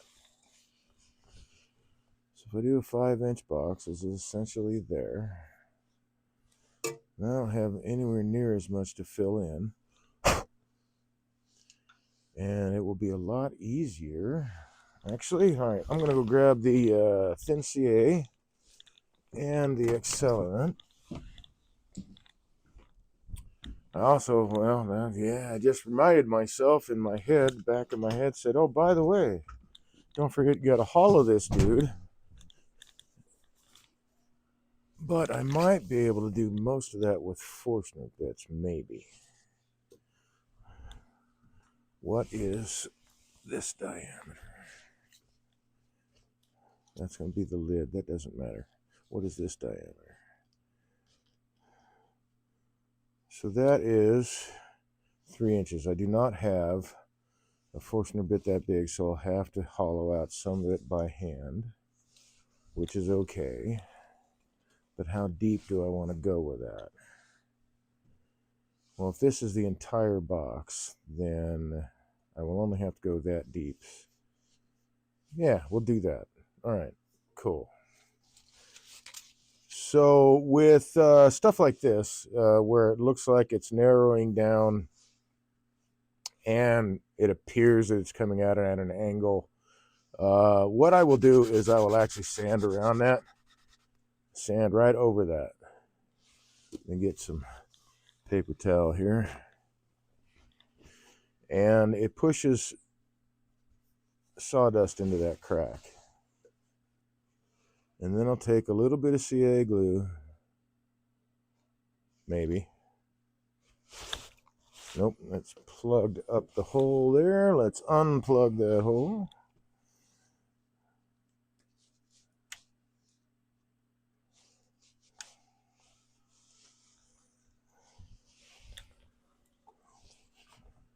A little bit of CA glue and hit that crack.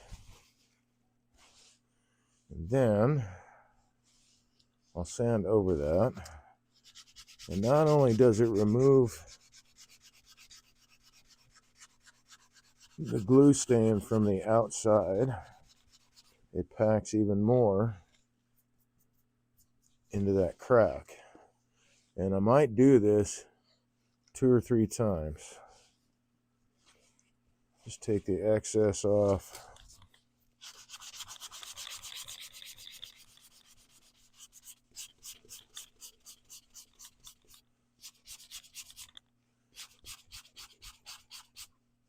Try to shove some more in there.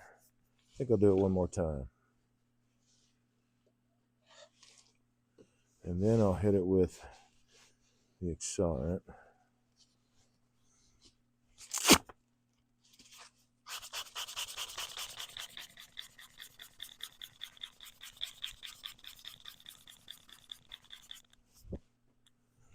I don't want to change that bevel too much.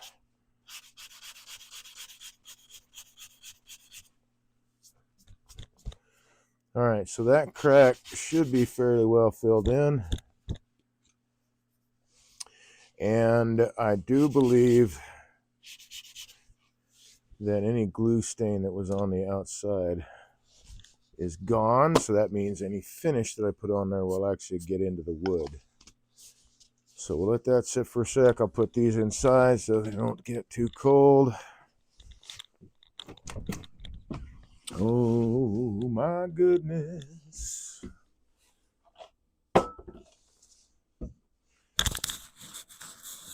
Oh, hey.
Whoop. Okay, test. All right. Looks like I turned off the microphone accidentally, so I got just a bead of glue there all along that shelf. So let's take a look at lining up this grain. So it's not like this where I have the wider rings all the way down to where the pith used to be. This is a different part of the oak tree, but as long as I line the grain up in the same direction, I should be good.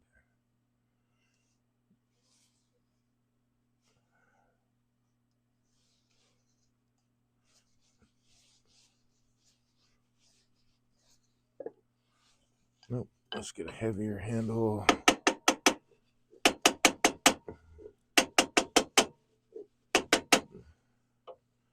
Make sure that's set in there. Let's see, grab a little bit of, I better grab 2 paper towels. My nose is running again. Oh, goodness gracious. I will now, let's see, yeah, I'm going to get that glue out of there, the excess glue.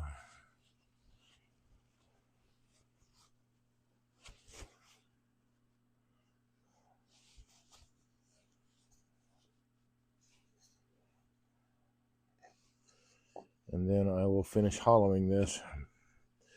By the time I get this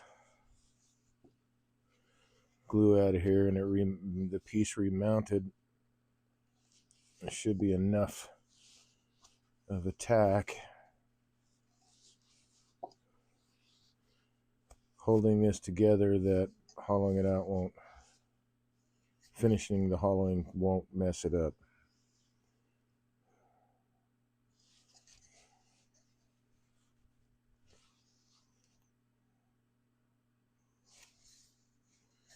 Okay, that was jaw 4.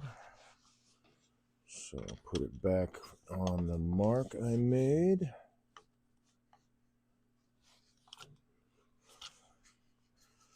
Uh-oh, whoops, that was a mistake. Come here. Got a little bit of glue on the outside of it in more than one spot.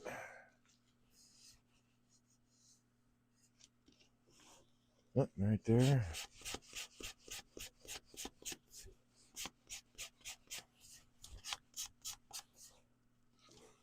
And right there. Okay, 3 spots. I guess that's still more than one. Get that before it sets too much. Okay. Because we do want our finish to penetrate into the wood. All right, we're running true. Yes, we are. That is fabulous.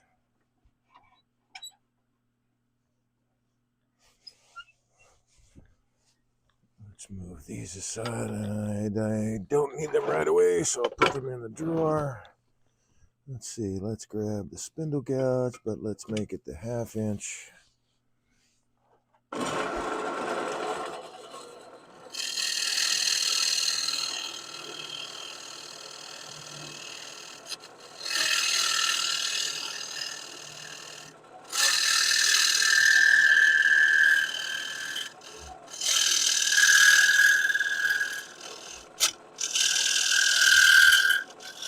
You can hear it's getting kind of thin.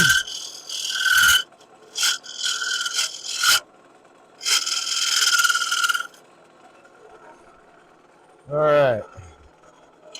Now I think I need to refresh that burr, and I can finish off this inside really quick. So, quick burr and back to it.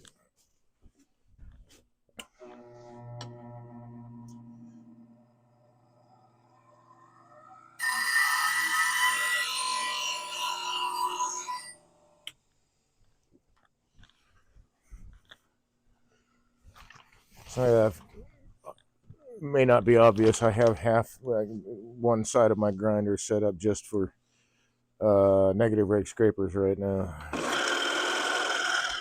You're not supposed to be rubbing, man.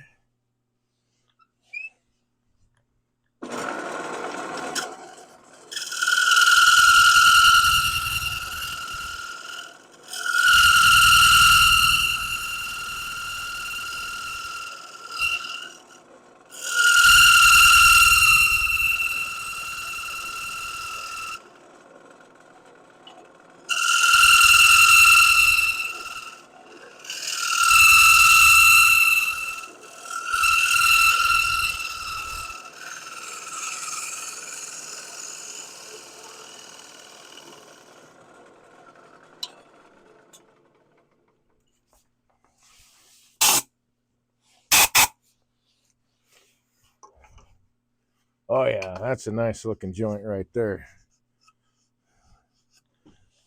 How's the inside surface look? Oh good, I didn't bump the camera too while I was at it. Okay, I'm gonna put a burr on this again and take one more pass. Just do a final little cleanup.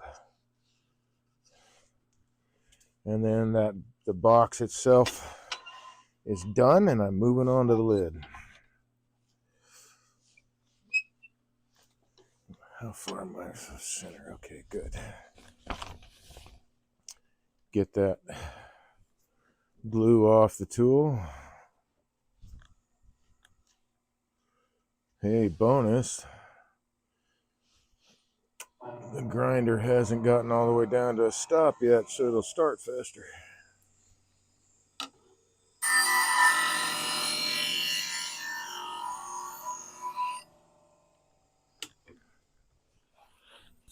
Okay. So, any scraper. I'm just happy to use a negative rake scraper right now.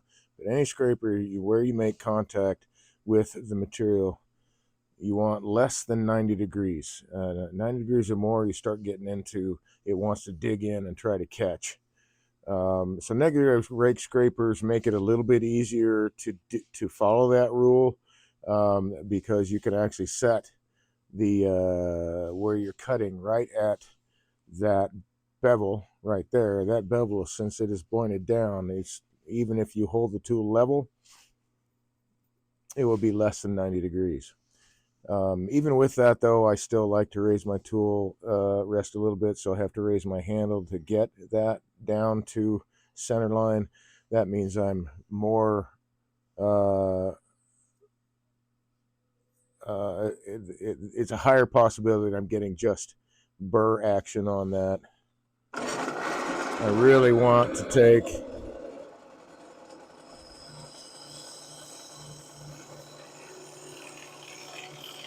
a light cut and just clean up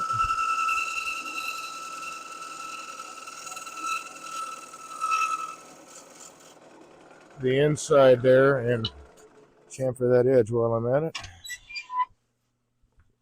And let's take a look at the inside.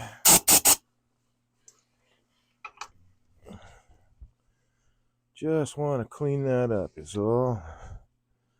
You know what, that'll do. That's nice. Okay.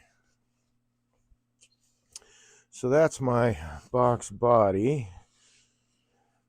I'm going to do a little bit of work right here just to knock off those little fuzzy dudes that were left from parting.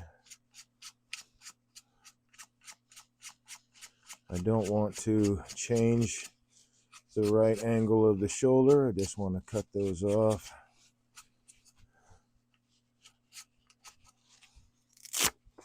You know, it'd be nice if you use the other side, Dave, I bet, where it's actually flat. There we go.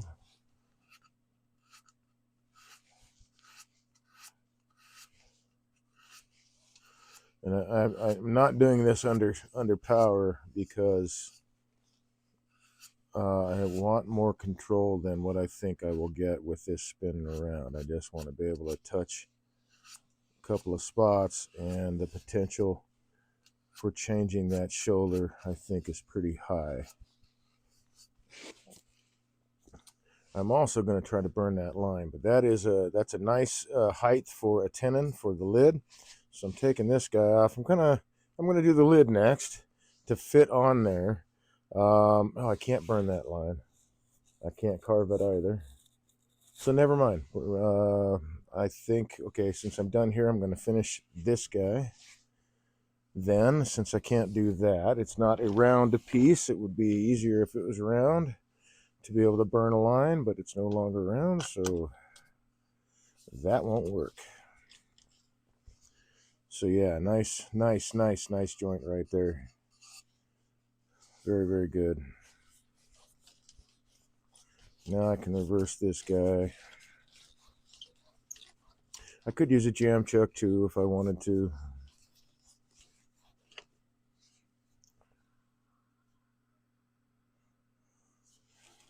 And I know I talk about how much I'm not a fan of an expansion hole, and I'm really not. It is very, very handy, though. I just think it's an expansion hole is a little bit more problematic than a normal compression hold. Let's see. Let's take this guy and my 1/2 inch spindle gouge. We'll drop that tool rest down. Move that out of the way.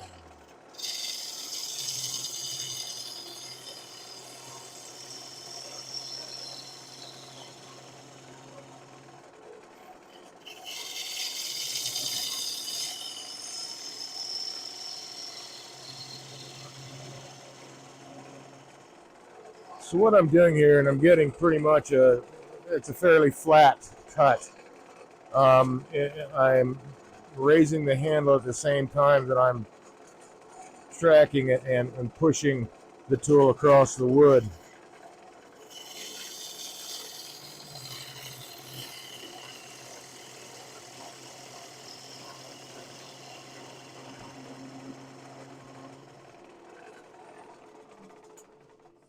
I think, ooh, that might be perfect, actually. That might be perfect.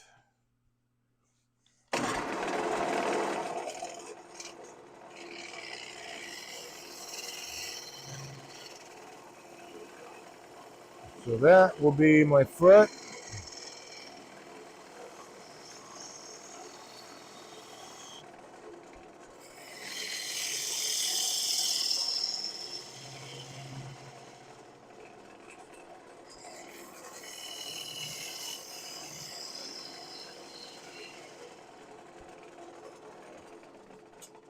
Let's make sure that that is the only thing that's going to touch the surface. Yeah, so that'll sit about a 1/16 of an inch above the surface that it's sitting on. And I think that might be really nice. So I'm going to finish this little beaded foot here. Nope, I got to go this way because the wood is parallel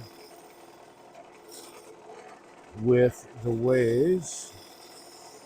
So I need to cut in the direction that I will have support for the wood fibers underneath my cut. I'm going to clean that up a bit.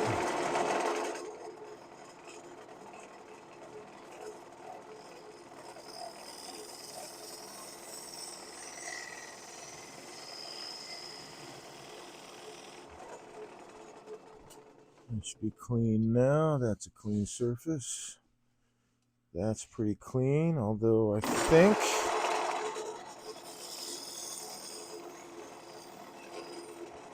I can do better.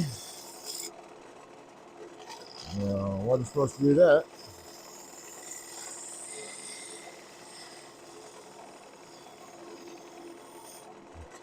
I did not move my handle enough, so I got a bit of a skate.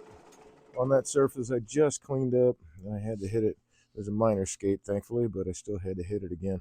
So yeah, that'll sit, looking at that corner, that'll sit just a 1/16 of an inch on the corner above the surface. So give it just a little bit of lift. That's going to look cool, I think.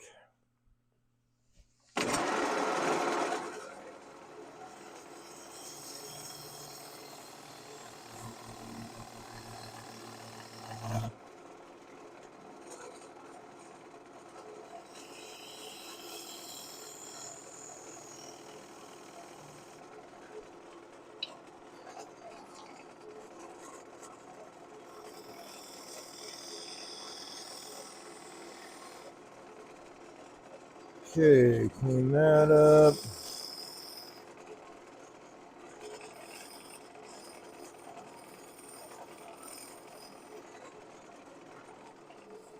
I need to go back, or should I? No, that makes a nice little shoulder feature there. I'll leave that. That's cool. All right. So the box now, other than, whoops, nope, not quite done. I got to flatten this out.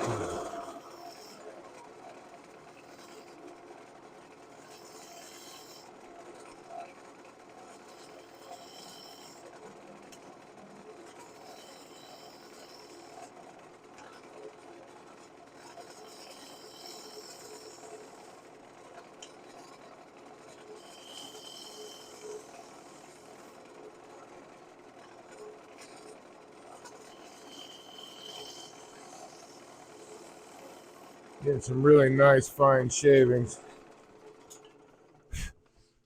All right, that's flat. Now I need to go grab my engraver really quick. Since I'm on this side, I'll go ahead and sign it.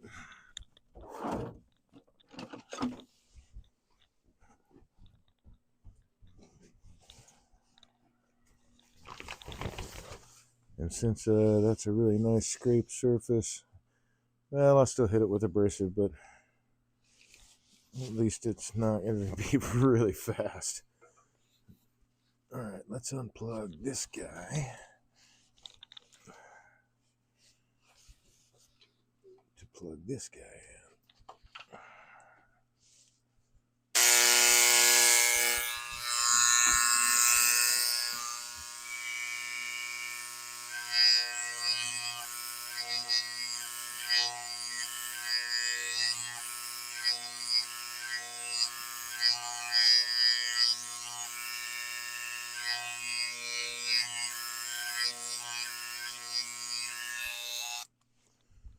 All right.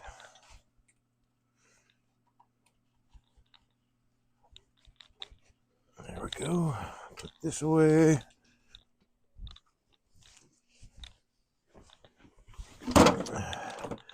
You know, I haven't checked in a while.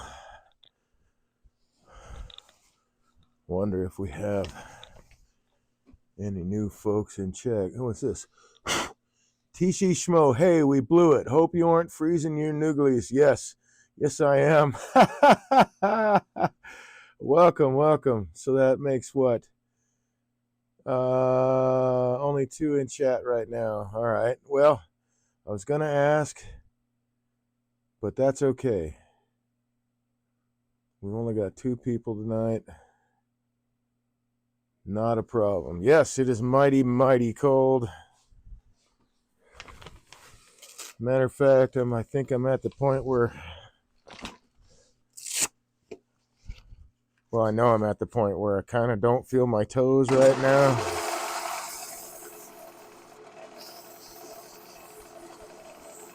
And that's what I mean by fast. That was it. That was all I had to do. Love working with sharp tools, man. Makes life so much easier.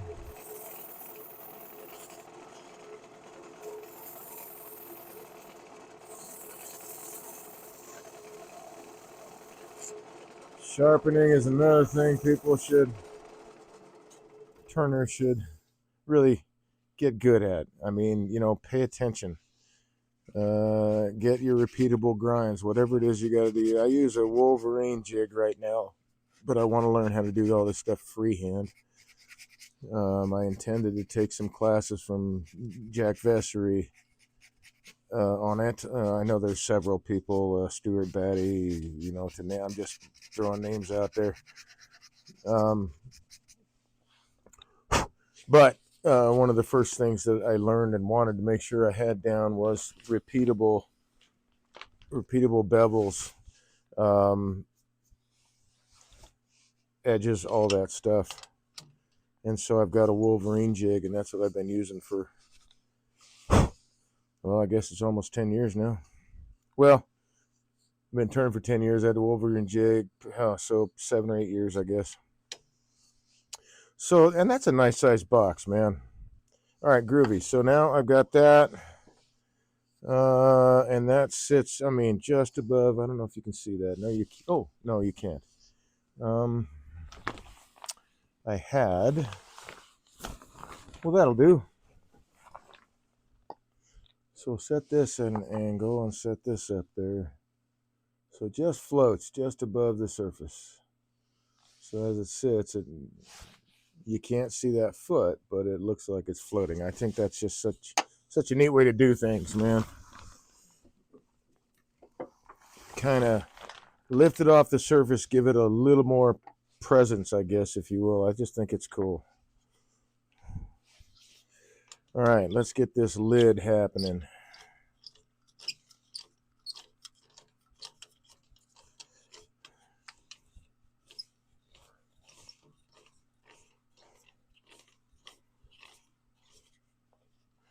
So since I cut the tenon on the outside of these and didn't make any other changes, I know this is going to be the inside of the box.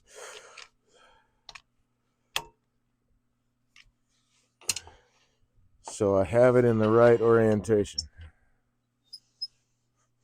Let's go with the big boy here.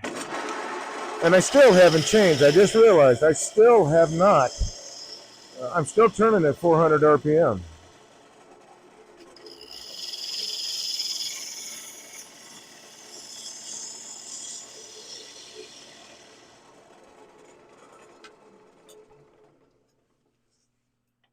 Dude, that is, oh man, that is flat. That's awesome.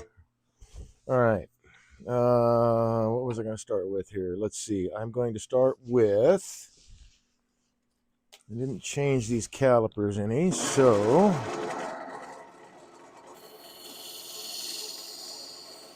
that'll do.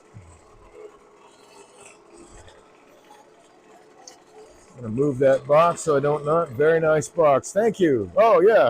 Let me catch you up here.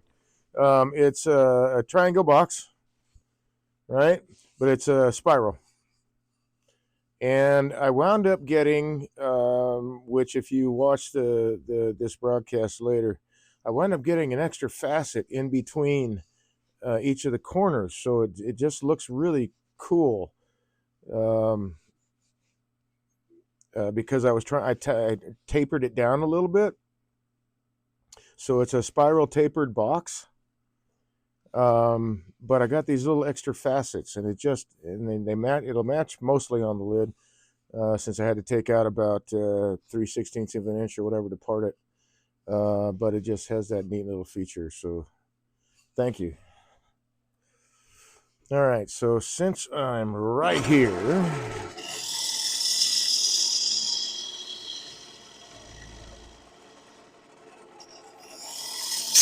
hello. Oh, yeah. My tool rest is too high for that tool.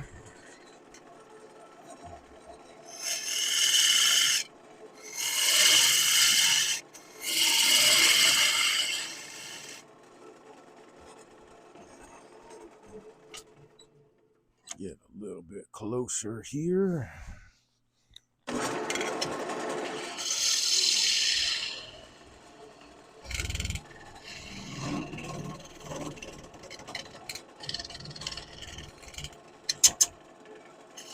Easy there, killer.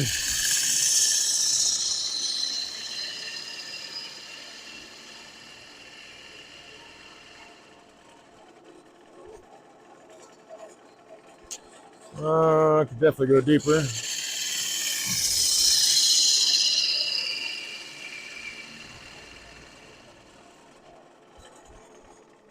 Probably go deeper than that, but do I need to? I don't think so.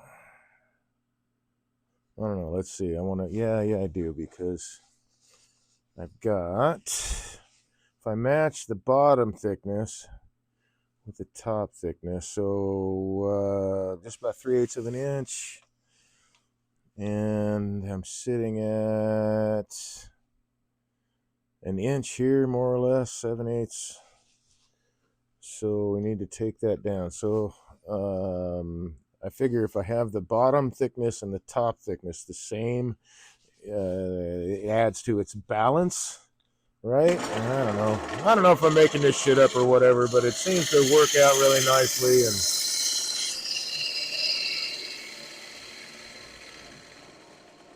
I'll just go with it.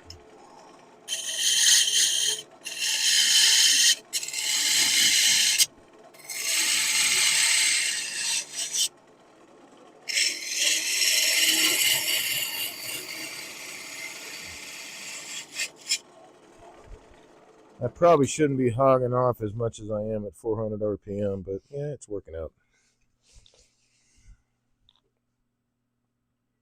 I probably should speed it up. I don't want to hog off a lot real fast, but this is all right.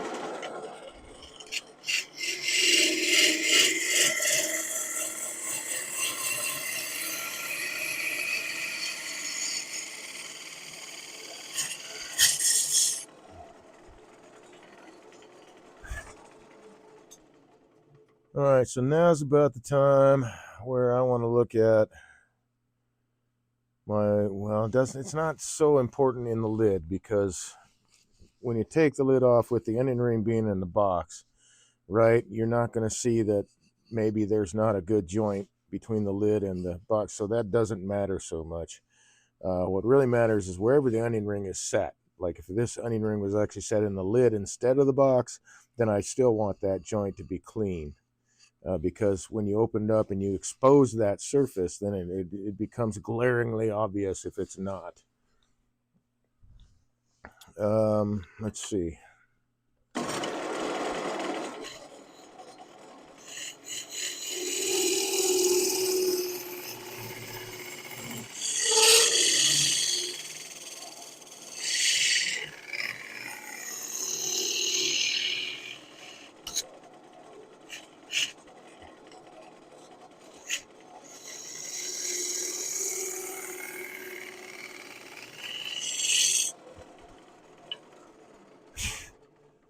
What's my depth now?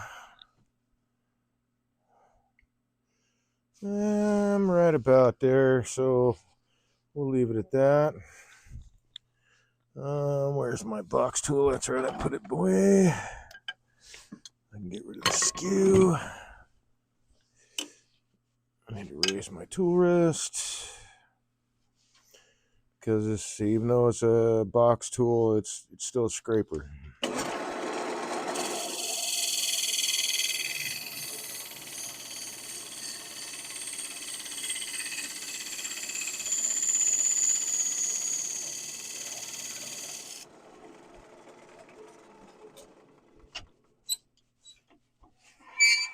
And so it needs to be handled like a scraper with the,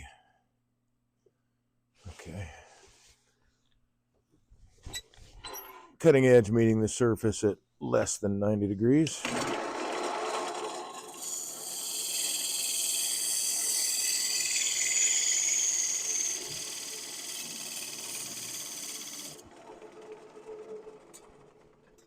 Really should check this. My depth here, we're going to call that 7/16. I can go a little deeper.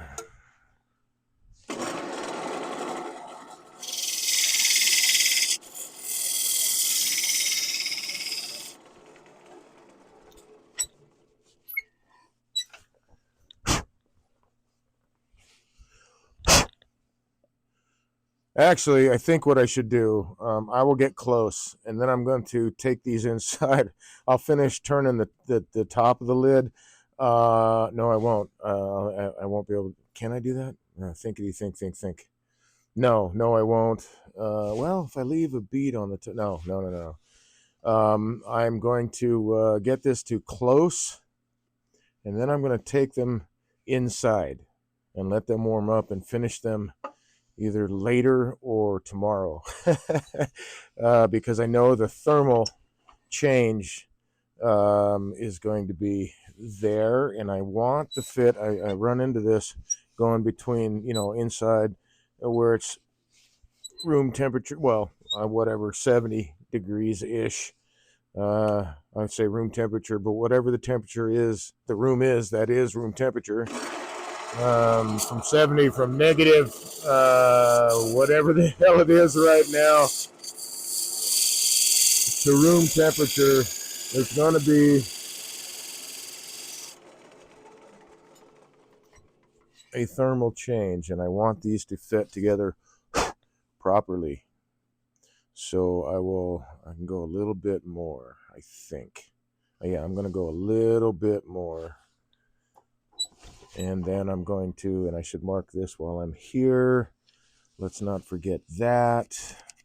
So there's my 1 4 jaws. So I can get that back into the chuck in the same spot. I'm going to take just a little bit more off there, and then I'm going to finish the inside of the lid. And then I'm going to call it, because I've got to let them warm up and equalize, and that way they will fit together properly.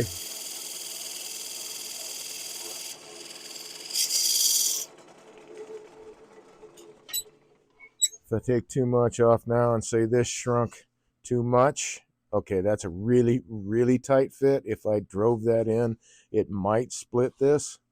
So I'm going to leave it as it is, because I expect this to open up a little bit once it warms up. I do want a good fit. I don't want a loose, like, fall off fit. I don't want a tight friction fit.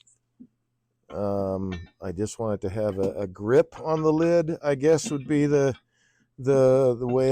best way to describe it, is because everybody's aesthetics are different. I just want there to be just a grip to the lid, that if you move the box, the lid's not going to chatter or whatever, and it's not going to be super hard to get off. And I find that with some of a lot of the boxes, that almost all of them, in fact, not all of them, probably, I'm going to say 90%. And that's probably being generous, but I'm just going to call it 90% of my boxes. Like, with that kind of fit, it doesn't matter, like, unless the humidity changes like tremendously as far as temperature goes, and some humidity changes, that kind of fit translates from place to place. Of course, it takes about 6 months, I understand, for a piece of timber. Oh, how did I get a mark on that? To completely normalized to the environment that it's in. So any kind of piece of artwork, woodwork, takes 6 months to fully, maybe the word is acclimatize, but fully uh, acclimatize to its environment. Why is that? I must have rubbed on something. I think I got a bit of a burnish mark on the outside of this lid, and I think it's because I rubbed it up against something inadvertently, but I think I got it. There's enough to crush the fibers and leave like a glossy kind of scratch looking thing on it, and it's not what I'm after.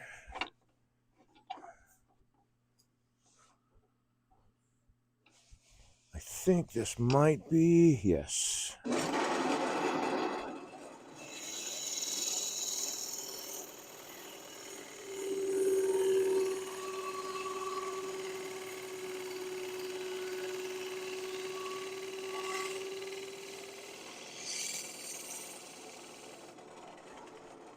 Okay, I'm going to hit this burr one more time.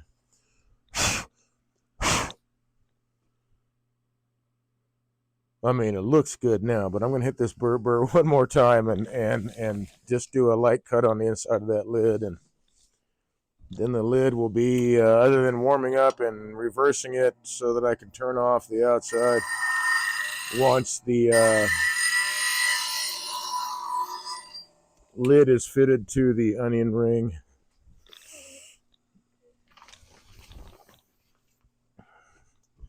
All this, at least all the inside stuff, will be finished.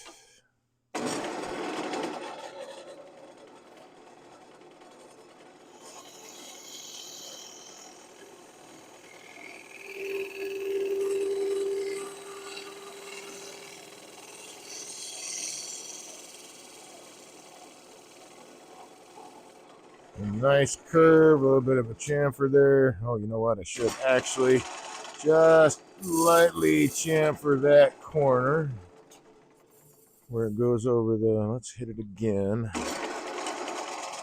Got a little bit,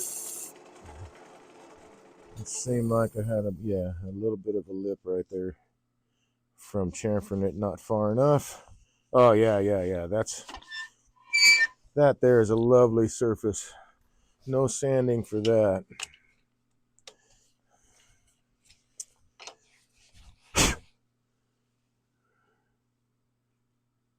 Yeah, yeah. I like it. It's good. I think though it's me, so I'm going to. Oh no, it's the running joke. Just one more cut.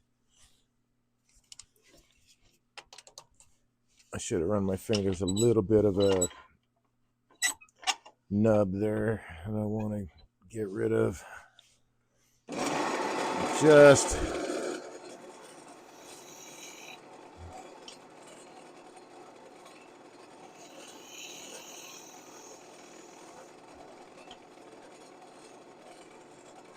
and there we go. Really get that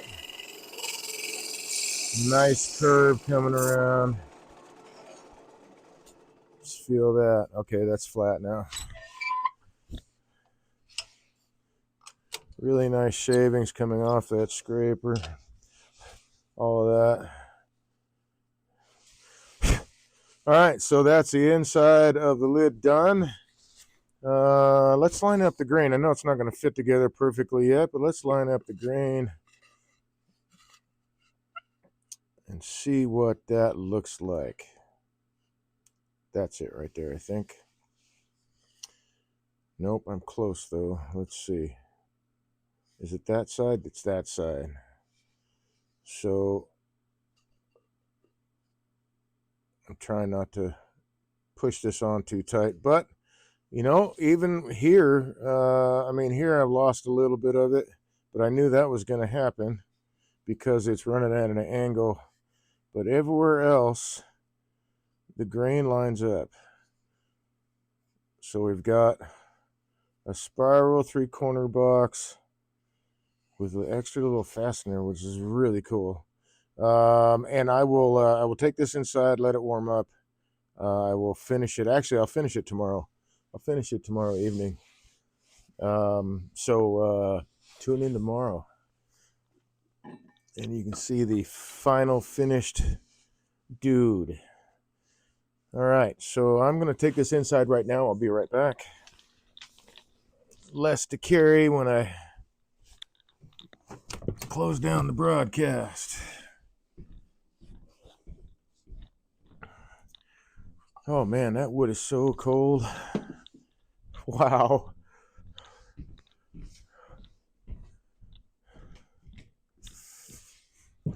That might be interesting. The onion ring is pretty thin, so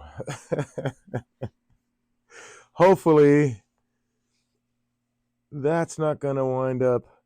TC Smo says, very nice box. Thank you.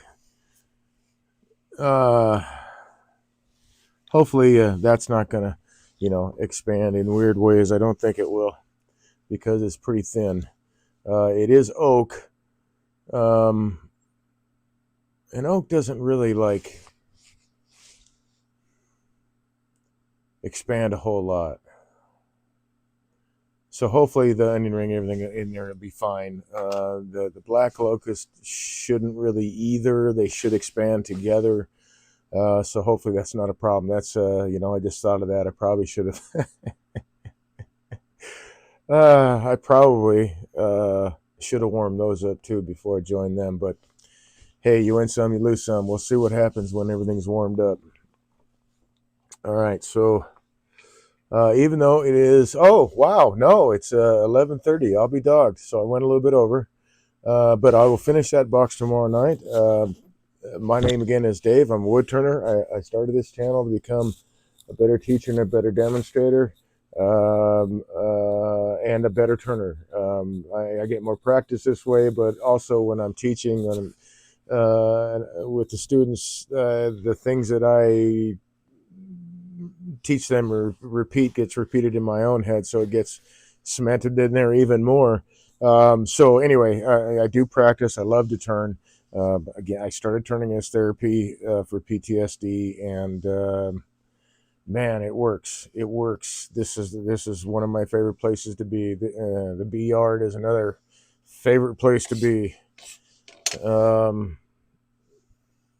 Yeah. So, having said that, we're going to wrap this broadcast up. I'm going to go warm up my Tootsies. It's been negative degrees turning today, but that's okay. We got a box done, right? I'm moving a little bit slower just because I had to warm up hands and stuff like that. But thank you for sticking it out. Thanks for joining me. Thanks for your support. I hope to see you tomorrow night, 8 to 11 Eastern Standard Time. And I broadcast on Tuesdays and Wednesday nights, 8 to 11 Eastern Standard Time. So I hope you stay friendly. I hope you enjoy the rest of your evening. And I hope to see you next time. Thanks a lot, folks.